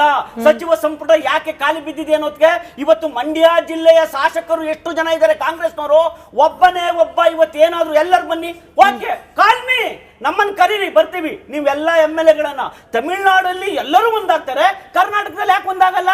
ನೀವ್ ಯಾಕೆ ಕರೆಯೋದಿಲ್ಲ ಇದನ್ನ ಸಭೆಗಳನ್ನ? ಕರೆದಿದ್ದಾರೆ, ಇವಾಗ ಭಾನುವಾರ ಕರೆದಿದ್ದಾರೆ, ಹೌದಲ್ವಾ? ಎಲ್ಲ ಬಾಗ್ಲ ಹಾಕೊಂಡು ಹೋದ್ಮೇಲೆ ನೋಡಿ ಮೇಡಮ್, ನೋಡಿ ನಟರಾಜ್ ಗೌಡ್ರು ಹೇಳ್ತಾ ಇರೋದು ಏನಪ್ಪಾ ಅಂತ ಹೇಳಿದ್ರೆ, ನಾವು ಕುಮಾರಣ್ಣ ಇವತ್ತು ಸ್ಪಷ್ಟವಾಗಿ ಹೇಳಿದ್ದಾರೆ ಏನನ್ನ, ಕಾಂಗ್ರೆಸ್ ಪಕ್ಷವನ್ನ ನಾನು ಬ್ಲೇಮ್ ಮಾಡೋದಿಲ್ಲ ಅಂತ ಹೇಳಿದ್ದಾರೆ. ಆದ್ರೆ ಯಾರನ್ನ ಏನ್ ಹೇಳಿದ್ರೆ ಕುಮಾರಣ್ಣ, ಇವತ್ತೇನು ಸಮಸ್ಯೆಗಳಾಗಿದೆ ರಾಜ್ಯಕ್ಕೆ ಹಿತಕ್ಕೆ ಸಂಬಂಧಪಟ್ಟಂತೆ ದೆಹಲಿಯಲ್ಲಿ ನಾವು ಏನ್ ಮಾಡಬೇಕು ಅದ್ರ ಬಗ್ಗೆ ನಾವು ಶ್ರಮವಹಿಸೋಣ, ಒಗ್ಗಟ್ಟನ್ನ ಪ್ರದರ್ಶನ ಮಾಡೋಣ, ಒಗ್ಗಟ್ಟಿನ ಹೋರಾಟವನ್ನ ಮಾಡೋಣ. ಇದನ್ನ ಕುಮಾರಣ್ಣ ಹೇಳಿರೋದು. ಇವತ್ತು ಮಂಡ್ಯ ಜಿಲ್ಲೆಯ ರೈತರ ಪರವಾಗಿ ನಾವಲ್ಲಿ MP ಇದೀವಿ, ಇಲ್ಲ ಅಂತ ನಾವು ಹೇಳಿಲ್ಲ ಮೇಡಮ್. ಆದರೆ ವಾಟ್ ಇಲ್ಲಿ ಇವ್ರು ಆಯ್ತು, ನಟರಾಜ್ ಗೌಡ ಹೇಳ್ತಾರೆ CWRCಗೆ ಇವರು ಪ್ರೆಸರೇ ಮಾಡಿಲ್ಲ, ತಗೋಬೇಡಿ, ಏನ್ ತೋರಿಸಿ, show your letter to CWRC. ನೀವು ಪ್ರೆಸರ್ ಹಾಕಿದ್ರೆ CWRCಗೆ ತಗೋಬೇಡಿ, ಈ ಸಮಸ್ಯೆಗಳಿದೆ. ನೀವೇ ಉತ್ತರ ಕೊಡಬೇಕು. ಈಗ ವಿಜಯ್ ಅವರು ಬರ್ತಾರೋ ಬರೋದಿಲ್ವೋ ಅದು ಇನ್ನೂ ಕೂಡ ಕನ್ಫರ್ಮೇಶನ್ ಅನ್ನೋ ಹಂತದಲ್ಲಿ ಇಲ್ಲ. ಬಟ್ ತಮಿಳುನಾಡಿನ ಮುಖ್ಯಮಂತ್ರಿಗಳನ್ನ ಟೇಬಲ್ ಅಲ್ಲಿ ಕೂರಿಸ್ಕೊಂಡು ಒಂದು ಸೌಹಾರ್ದಯುತವಾಗಿ ಮಾತುಕತೆಯನ್ನ ಮಾಡುವ ಹಂತದಲ್ಲಿ ಉಳಿದಿದೆಯಾ? ಈಗ ಆಲ್ರೆಡಿ ಶಿಫಾರಸುಗಳು ಆದೇಶಗಳು ಹೊರಗಿದೆ, ಈಗ ಮಾತುಕತೆ ನಡೆಸಿ ಇದನ್ನ ಬಗೆಹರಿಸ್ಕೊಳ್ಬಹುದು. ಡಿ ಕೆ ಶಿವಕುಮಾರ್ ಅವರು ಅದರಲ್ಲಿ ಸಫಲರಾಗ್ತಾರೆ ಅಂತ ಹೇಳಿ ನಿರೀಕ್ಷೆ ಇಟ್ಕೊಳ್ಬಹುದಾ ಅಂತ ಹೇಳಿ ಸತೀಶ್ ಸರ್? ನನಗೇನು ಅದು ಆ ಥರ ಅನ್ನಿಸ್ತಾ ಇಲ್ಲ. ಯಾಕಂತ ಹೇಳಿದ್ರೆ ಇಲ್ಲಿವರೆಗೂ ಏನಿತ್ತು ಅಂತ ಹೇಳಿದ್ರೆ, ನಮ್ಮ ಉಭಯ CMಗಳು ಮೀಟ್ ಆಗಿರ್ತಕ್ಕಂಥದ್ದು 2012 ಜಗದೀಶ್ ಶೆಟ್ಟರ್ ಅವರು ಮತ್ತೆ ಜಯಲಲಿತಾ ಅವರು. 12 ವರ್ಷದಿಂದ ನಾವು ಉಭಯ CMಗಳು ಕಾವೇರಿ ನೀರಿನ ವಿಚಾರವಾಗಿ ಇದು ಮಾಡಿರಲಿಲ್ಲ. ಆದರೆ ಮೊನ್ನೆ ಎಲ್ಲೋ ಒಂದು ಒಳ್ಳೆಯ ಬೆಳವಣಿಗೆ, ಯಾಕಂದ್ರೆ ಉಭಯ CMಗಳು ಏನು ಅಣ್ಣ ತಮ್ಮಂದಿರ್ತಾರೆ, ಯಾಕಂದ್ರೆ ಒಂದು ಯೂನಿಟ್ ಟೆರಿಟರಿಯಲ್ಲಿ ಕೂತ್ಕೊಂಡು ಸಮಸ್ಯೆಗಳನ್ನ ಬಗೆಹರಿಸ್ಕೊಂಡು ಮಾತುಕತೆ ಮೂಲಕ ಒಂದು ನೀರನ್ನ ಇದು ಮಾಡ್ಕೋಬೇಕಾದ್ರೆ ಇಬ್ರು ಕೇಳೋದು ಯಾವ ಉದ್ದೇಶಕ್ಕೆ, ನಮ್ಮ ರೈತರು ಕುಡಿಯೋ ನೀರು ಈ ಪರ್ಪಸ್ಗೆ. ಆದರೆ ಇಲ್ಲೆಲ್ಲೋ ಅವ್ರು ನೋಡಿ ಯಾವಾಗಲೂ ಅವ್ರ ಹಿತಾಸಕ್ತಿನ ಹೆಚ್ಚಿಗೆ ಒಂದು ಹೆಜ್ಜೆ ಮುಂದೆ ಹೋಗ್ತಾರೆ. ಅಂದರೆ ಒಂದು ಕಡೆ ಮಾತುಕತೆ ನಡೆಸ್ತೀವಿ ಅಂತ ಇವ್ರು ಮಾತಾಡಿದ ತಕ್ಷಣ ಅವ್ರು ಹೋಗ್ಬಿಟ್ಟು PM ಅವ್ರಿಗೆ ಒಂದು ಮನವಿಯನ್ನು ಕೊಡ್ತಾರೆ. ರಾಜ್ಯಸಭೆಯಲ್ಲಿ ಈ ರೀತಿ ಉತ್ತರ ಕೊಟ್ಬಿಟ್ಟಿದ್ದಾರೆ, ಇದನ್ನ ಹಿಂಪಡೀರಿ ಅಂತಕ್ಕಂಥದ್ದನ್ನ CM ಅವ್ರು ಹೋಗಿ ಪ್ರಧಾನಿ ಮೋದಿಜಿ ಅವ್ರಿಗೆ ವಿನಂತಿಯನ್ನ ಮಾಡ್ಕೊಳ್ತಾರೆ. ಎಲ್ಲೋ ಅವರ ರಾಜ್ಯಗಳ ಹಿತಾಸಕ್ತಿಗಳನ್ನ ಕಾಯ್ಕೊಳ್ಳೋದ್ರಲ್ಲಿ ಅವರು ಯಾವಾಗಲೂ ಸಿದ್ಧಸ್ಥರು ಮತ್ತೆ ಮೇಲ್ಗೈಯನ್ನು ಸಾಧಿಸಿದೆ. ಆದ್ರೆ ನಿನ್ನೆ ಬಂದಿರತಕ್ಕಂಥ ಉತ್ತರ ನೋಡಿ, ನನಗೆ ಜಾಸ್ತಿ ಇದನ್ನು ಚರ್ಚೆ ಮಾಡ್ಕೊಂಡು ನಾವು ಹಿಂಗೆ ಡ್ರ್ಯಾಗ್ ಅಲ್ಲ, ಇದಕ್ಕೆ ತಾತ್ವಿಕವಾದ ಪರಿಹಾರ ಏನು? ಇವಾಗ ರಾಜ್ಯಸಭೆಯಲ್ಲಿ ಉತ್ತರ ಬಂದಿದೆ, ಮತ್ತೆ BJP ಸಂಸದರು ಉತ್ತರ ಬಂದಿದೆ ಅಂತ ನಿನ್ನೆ ಅವರು ಸಹ ಎಲ್ಲ ಒಗ್ಗಟ್ಟಲ್ಲಿದ್ದಾರೆ. ಈಗ ಡಿ ಕೆ ಶಿವಕುಮಾರ್ ಅವರು ಅದಕ್ಕೆ ಏನ್ ಬೇಕೋ ಅದನ್ನ ಏನ್ DPR ಪಾಸ್ ಆಗಿದೆಯೋ ಇಲ್ವಾ ಫೈನಲ್ ಇದ್ರೆ ಎಲ್ಲರೂ ಪ್ರೆಷರ್ ಹಾಕಿ ನಮ್ಮ ರಾಜ್ಯದಲ್ಲಿ ಮಾಡ್ಕೋಬಹುದು ಅಂತ ಹೇಳಿ ಆಲ್ರೆಡಿ ರಾಜ್ಯಸಭೆಯಲ್ಲಿ ಕೊಟ್ಟಿದ್ದಾರೆ. ಯಾವುದೇ ರೀತಿಯ ರಿಸರ್ವೇಶನ್ ದುಡ್ಡು ಎಷ್ಟಿದೆ ಕೇಳಿ. ಯಾವ ಯಾವ DPR ಮಾಡ್ತಾರೆ, ಮಾಡ್ಲಿ. ರಾಜ್ಯ ನೋಡಿ, ಇವಾಗ ಇವ್ರದ್ದು ಘೋಷಣೆ ಇದೆ, ಅವ್ರಿಗೂ ಹೊಣೆಗಾರಿಕೆ ಇದೆ, ಇಬ್ಬರಿಗೂ ಹೊಣೆಗಾರಿಕೆ ಇದೆ, ಪಾಲ್ದಾರಿಕೆ ಇದೆ. ಮಾಡ್ಲಿ. ಇದು ಸಕಾಲ ಇದು. ಇದನ್ನ ಮಾಡ್ಕೊಂಡು ಡಿ.ಕೆ. ಶಿವಕುಮಾರ್ ಅವರು ರಾಜ್ಯಕ್ಕೆ ಒಳ್ಳೆ ಕೆಲಸ ನೀರಾವರಿ ಮಾಡ್ಲಿ. ಸಚಿವರು ಆಗಿದ್ದ ಕಾರಣಕ್ಕೆ ಇಂಥ ವಿಚಾರಗಳಲ್ಲಿ ಅವರ ಆಕ್ಷನ್ ಅಲ್ಲಿ ಕ್ವಿಕ್ನೆಸ್ ಹಾಗೆ ಸ್ವಿಫ್ಟ್ನೆಸ್ ಟು ದ ಪಾಯಿಂಟ್ ಅವ್ರು ಇರ್ಲಿ, ಮಾತುಕತೆಗಳು ಹಾಗೆ ಅದರ ಪರಿಣಾಮಗಳು ಅನ್ನೋ ನಿರೀಕ್ಷೆ ಇರುತ್ತೆ. ಬಟ್ ಅದಕ್ಕೆ ತದ್ವಿರುದ್ಧವಾದಾಗ ಸಹಜವಾಗಿ ಹೀಗೆ ಬೀದಿಲಿ ಜನ ಇಳಿತಾರೆ, ರೈತರು ಪ್ರತಿಭಟನೆ ಮಾಡ್ತಾರೆ, ಸರ್ಕಾರದ ವಿರುದ್ಧ ಧಿಕ್ಕಾರ ಕೂಗ್ತಾರೆ. ಎರಡು ವಿಷಯ ಇದೆ ನೋಡಿ. ರಾಜ್ಯಸಭೆಯಲ್ಲಿ ಕೇಂದ್ರ ಸಚಿವರು ಹೇಳಿರ್ತಕ್ಕಂಥ ಸತ್ಯ ಏನು, ಅವರ ಪಾಲಿನ ನೀರಿಗೆ ಅವರು ಡ್ಯಾಮ್ ಅನ್ನ ಬ್ಯಾಲೆನ್ಸಿಂಗ್ ರಿಸರ್ವ್ ಕಟ್ಕೋಬಹುದು ಅಂತ. ನಾವೇನ್ ಹೇಳ್ತಾ ಇದ್ದೀವಿ, ಒಂದು ಪರಿಸರ ಇಲಾಖೆದು ಒಂದು ಕ್ಲಿಯರೆನ್ಸ್ ಬಾಕಿ ಇದೆ. ಅಲ್ಲಿ ಕೇಳಿಸ್ಕೊಳ್ಳಿ, ಈಗ ನಾನು ಮೇಕೆದಾಟು ಕೇಳ್ತಾ ಇಲ್ಲ ಸರ್. ಇವತ್ತಿನ ಕಾವೇರಿ ನದಿ ನೀರು ಹಂಚಿಕೆ ವಿಚಾರಕ್ಕೆ ಸಂಬಂಧಪಟ್ಟಂತೆ ಈಗ JDS ನವರು ಅದನ್ನೇ ಮಾತಾಡಿದ್ರು, ಇವರು ಅದೇ ಮಾತನ್ನ, ಅದಕ್ಕೆ ಅದನ್ನ ಹೇಳ್ತಾ ಇದ್ದೀನಿ. ತಕ್ಷಣದಲ್ಲೇ, ಯಾಕಂದ್ರೆ ಅವರು ಪರಿಷ್ಕೃತ ಕೇಳಿದ್ದಾರೆ, DPR ಕೇಳಿದ್ದಾರೆ, ಅದನ್ನ ಕೊಟ್ಟು ಈಗ 9,000 ಕೋಟಿ ರೂಪಾಯಿಗೆ ಕೊಟ್ಟಿದ್ವಿ, DPR ಕೊಟ್ಟಿದ್ವಿ. ಈಗ 14,000 ಕೋಟಿ ರೂಪಾಯಿ ಆದ್ರೂ ಪರವಾಗಿಲ್ಲ, ಅದನ್ನ ನಾವು ಮಾಡ್ತೀವಿ. ಸರ್ಕಾರದ ಹೊಣೆಗಾರಿಕೆ ಇದೆ, ಇಮ್ಮಿಡಿಯೇಟ್ ಆಗಿ ಶುರು ಮಾಡ್ತೀವಿ, ಅದು ನಮ್ಮ ಬದ್ಧತೆ. ಒಂದು. ಎರಡನೇದು, ಕರ್ನಾಟಕದ ಎಲ್ಲಾ ಶಾಸಕರು 140 ಕಾಂಗ್ರೆಸ್ ಶಾಸಕರು ಕೂಡ ನೀರು ಬಿಡಬಾರದು ಅನ್ನೋದ್ರ ಪರವಾಗಿದ್ದಾರೆ, ಮೇಕೆದಾಟು ಅಣೆಕಟ್ಟು ಕಟ್ಟಬೇಕು ಅನ್ನೋದ್ರ ಪರವಾಗಿದ್ದಾರೆ. ತಮಿಳುನಾಡಿನ ಕಾಂಗ್ರೆಸ್ ಶಾಸಕರು ಅವ್ರು ಯಾವುದೇ ಪರವಾಗಿರಲಿ, ಕರ್ನಾಟಕದ ಎಲ್ಲ 224 ಜನ ಬಿಜೆಪಿ, JDS, ಕಾಂಗ್ರೆಸ್ ಎಲ್ಲರೂ ಕೂಡ ಇದ್ರ ಪರವಾಗಿದ್ದೀವಿ ಅನ್ನೋ ಭರವಸೆ ನಾನು ಇದ್ದೀನಿ. ಕಾವೇರಿ ನಿಯಂತ್ರಣ ಮಂಡಳಿಗೆ ನಮ್ಮ ಅಡ್ವೊಕೇಟ್ ಜನರಲ್ ಮತ್ತೆ ಹಿರಿಯ ಅಡ್ವೊಕೇಟ್ಗಳ ಜೊತೆಗೆ ಖುದ್ದಾಗಿ ಅವರೇ ಹೋಗಿದ್ದಾರೆ, ಅವರೇ ಮಂಡಿಸಿದ್ದಾರೆ. ಆಮೇಲೆ ಅಲ್ಲಿಂದ ಕೂಡ ಪ್ರಾಧಿಕಾರಕ್ಕೂ ಹೋಗಿದ್ದಾರೆ. ಅಗತ್ಯ ಬಿದ್ದರೆ ಸುಪ್ರೀಂ ಕೋರ್ಟ್ ಹೋಗ್ತಾರೆ. ರಾಜ್ಯದ ಹಿತ ಮುಖ್ಯ, ಅದನ್ನ ನಾವು ಕಾಪಾಡ್ತೀವಿ. ಜನರ ಮೇಲೆ ಅಥವಾ ಜನರಲ್ಲಿ ಮೂಡ್ತಾ ಇರುವ ಅಭಿಪ್ರಾಯಗಳ ಬಗ್ಗೆ ಹೇಳ್ತಾ ಇದ್ರಿ. 95% ಜನ ಕನ್ಸ್ತಾ ಇದೆ ಮುಖ್ಯಮಂತ್ರಿ ಡಿ.ಕೆ. ಶಿವಕುಮಾರ್ ಅವರಿಗೆ ಕಾವೇರಿ ವಿಚಾರಕ್ಕಿಂತ ಹೆಚ್ಚು ಕ್ಯಾಬಿನೆಟ್ ಅಥವಾ ಸರ್ಕಾರದ ಚಿಂತೆ ಆಗಿದೆ. ಅಬ್ಸಲ್ಯೂಟ್ಲಿ. ಕಾವೇರಿ ವಿಚಾರ ಯಾವುದೇ ಮುಖ್ಯಮಂತ್ರಿ ಇದ್ರು ಕೂಡ ಬಹಳ ಸೆನ್ಸಿಟಿವ್. ಎಲ್ಲರೂ ಕೂಡ ಜನಪ್ರಿಯತೆ ಕಳ್ಕೊಂಡಿದ್ದಾರೆ. ಕಾವೇರಿ ವಿಚಾರ ಬಂದಾಗ ಕರ್ನಾಟಕದ ಎಲ್ಲ ಮುಖ್ಯಮಂತ್ರಿ ಜನಪ್ರಿಯತೆ ಕಳ್ಕೊಂಡಿದ್ದಾರೆ, ಜನಪ್ರಿಯತೆ ಕುಸಿದಿದೆ ಆ ಕಾಲದಲ್ಲಿ. ಆದ್ರೆ ಇಲ್ಲಿ ಏನಾಗಿದೆ ಅಂದ್ರೆ, ನಾವು ಆಗ್ಲೇ ಅಶೋಕ್ ಗೌಡ ಒಂದು ಮಾತು ಹೇಳಿದ್ರು, ನಗರೀಕರಣ, ಅರ್ಬನೈಸೇಷನ್ ಅಂತ. ನಾನು ಫಸ್ಟ್ ಅವಾರ್ಡ್ ಬಂತಲ್ಲ, ಅವಾರ್ಡ್ ಬಂದಾಗ ಕ್ಯಾಪ್ಟನ್ ರಾಜಾರಾವ್ ಅಂತ ಈಗ ಇದಾರೆ ಅನ್ಸುತ್ತೆ, ನಮ್ಮ ಡಿಬೇಟ್ ನಲ್ಲೇ ಇದ್ದಾರೆ, ಕಂಟಿನ್ಯೂಸ್ ಆಗಿ ನೆನ್ನೆ ಕೂಡ ಒಂದು ಕಮಿಟಿ ಮಾಡಿದ್ರು ಅವರ ಅಧ್ಯಕ್ಷತೆಯಲ್ಲಿ. ಅವ್ರ ಜೊತೆ ಅವಾಗ್ಲೂ ಚರ್ಚೆ ಮಾಡ್ತಿದ್ದೆ ನಾನು. ಆಮೇಲೆ ಅವಾಗ ಫಲಿ ನಾರಿಮನ್ ಇದ್ರು ಅಡ್ವೊಕೇಟ್, ಅದಕ್ಕೆ ಈಗ ಕಾತ್ರಿಕೆ ಅವರಿದ್ದಾರೆ. ಏನಂದ್ರೆ ಅರ್ಬನೈಸೇಷನ್ ವಿಚಾರದಲ್ಲಿ Jayalalithaa was very serious.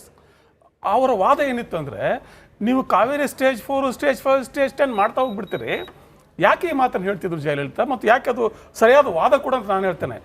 Karnataka Tamil Nadu ಬಿಟ್ಟಾಕಿ. ಯಾಕೆ ಅಂದರೆ KRS ಡ್ಯಾಮನ್ನು ಕಟ್ಟಿರೋದು ನೀರಾವರಿ ಡ್ಯಾಮ್. ಅದು ಫಸ್ಟ್ ಪ್ರಯಾರಿಟಿ ಇಸ್ ಇರಿಗೇಷನ್. ಆ ಇರಿಗೇಷನ್ ಡ್ಯಾಮ್ಗೆ ಕುಡಿಯೋ ನೀರು ಪ್ರಯಾರಿಟಿ ಯಾಕೆ ಆಗ್ಬಿಡ್ತು? ಯಾಕಂದ್ರೆ you built a city next to it without thinking water sources. ಇಲ್ಲಿ ಕೆರೆಗಳ ಮೇಲೆ ಕಟ್ಕೊಂಡ್ರಿ. ಈಗ 2007ಕ್ಕೆ ಬಂತಲ್ಲ ಅವಾರ್ಡ್, ಇದು ಫ್ರೇಮ್ವರ್ಕ್, ಲಾರ್ಜ್ ಫ್ರೇಮ್ವರ್ಕ್ ಬಂದಿದ್ದು. 2007ಗೆ ಟ್ರಿಬ್ಯುನಲ್ ಅವಾರ್ಡ್ ಬಂದಿದ್ದು. ಅವಾಗಲೇ ಅಪೋರ್ಷನ್ಮೆಂಟ್ ಬಂದಿದ್ದು, ಲೆಕ್ಕ ಬಂದಿದ್ದು. ಮುಂದೆ ಎಲ್ಲ ಮ್ಯಾನೇಜ್ಮೆಂಟ್ ಮೆಕ್ಯಾನಿಸಮ್ ಅದು. ಆಗ ಬಂದಾಗ ಇಲ್ಲಿ ಕುಮಾರಸ್ವಾಮಿ ಮುಖ್ಯಮಂತ್ರಿ 2007ಗೆ. ಅಲ್ಲಿಂದ ಇಲ್ಲಿಯವರೆಗೂ 2 ಬಾರಿ ಸಿದ್ದರಾಮಯ್ಯ ಸರ್ಕಾರ ಮತ್ತು ಈಗ ಡಿ.ಕೆ. ಶಿವಕುಮಾರ್ ಸರ್ಕಾರ ಬಿಟ್ಟರೆ ಉಳಿಕೆ ಕಾಲದಲ್ಲೆಲ್ಲ JDS ಅಥವಾ ಬಿಜೆಪಿ. ನೀವು ನಗರೀಕರಣವನ್ನು ಕಂಟ್ರೋಲ್ ಮಾಡಬಹುದಿತ್ತಲ್ಲ. ಇಲ್ಲಿ ಬೆಂಗಳೂರು ಎಷ್ಟು ಜಾಸ್ತಿ ಆಗುತ್ತೆ, ನಗರೀಕರಣ ಜಾಸ್ತಿ ಆದಂಗೆಲ್ಲ ಇಲ್ಲಿ ನೀವು ಕುಡಿಯೋ ನೀರನ್ನು ಎಲ್ಲಿಂದ ಕೊಡ್ತಿದ್ದಾರೆ? ರೈತನ ನೀರಾವರಿ ನೀರಿನಲ್ಲಿ ಕುಡಿಯೋ ನೀರನ್ನು ಕೊಡ್ತಿದ್ದಾರೆ. ಇಲ್ಲಿ ಸೆನ್ಸಿಬಿಲಿಟಿ ಶುಡ್ ಬಿ ದೇರ್. ಆಮೇಲೆ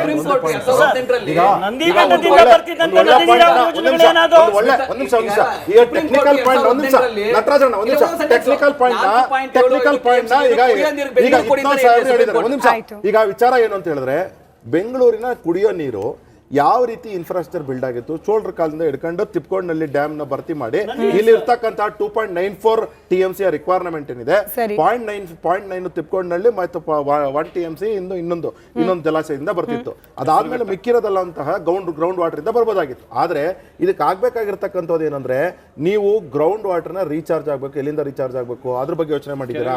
ಒಂದ್ ನಿಮಿಷ.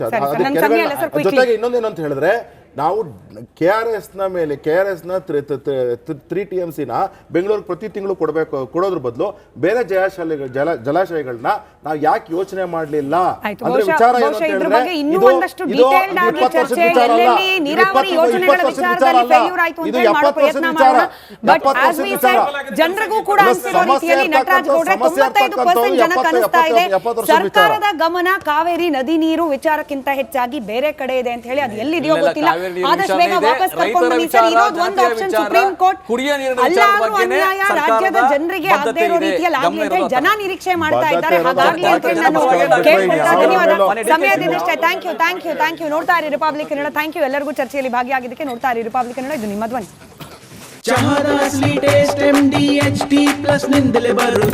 ಗಂಟು ಕಟ್ಟಿಕೋ ಲವಂಗ ಹಸಿರು ಏಲಕ್ಕಿಯಿಂದ ತುಂಬಿದ MDH T+ ಮಸಾಲೆ. MDH ದಮ್ ಹಾಲು, ದಾಲ್ ತಡ್ಕ ಮತ್ತು ಮಶ್ರೂಮ್ ಮಸಾಲೆ. MDH ನಿಂದ ಊಟ ಪ್ರತಿ ಸಲ ಸ್ವಾದಿಷ್ಟಕರ.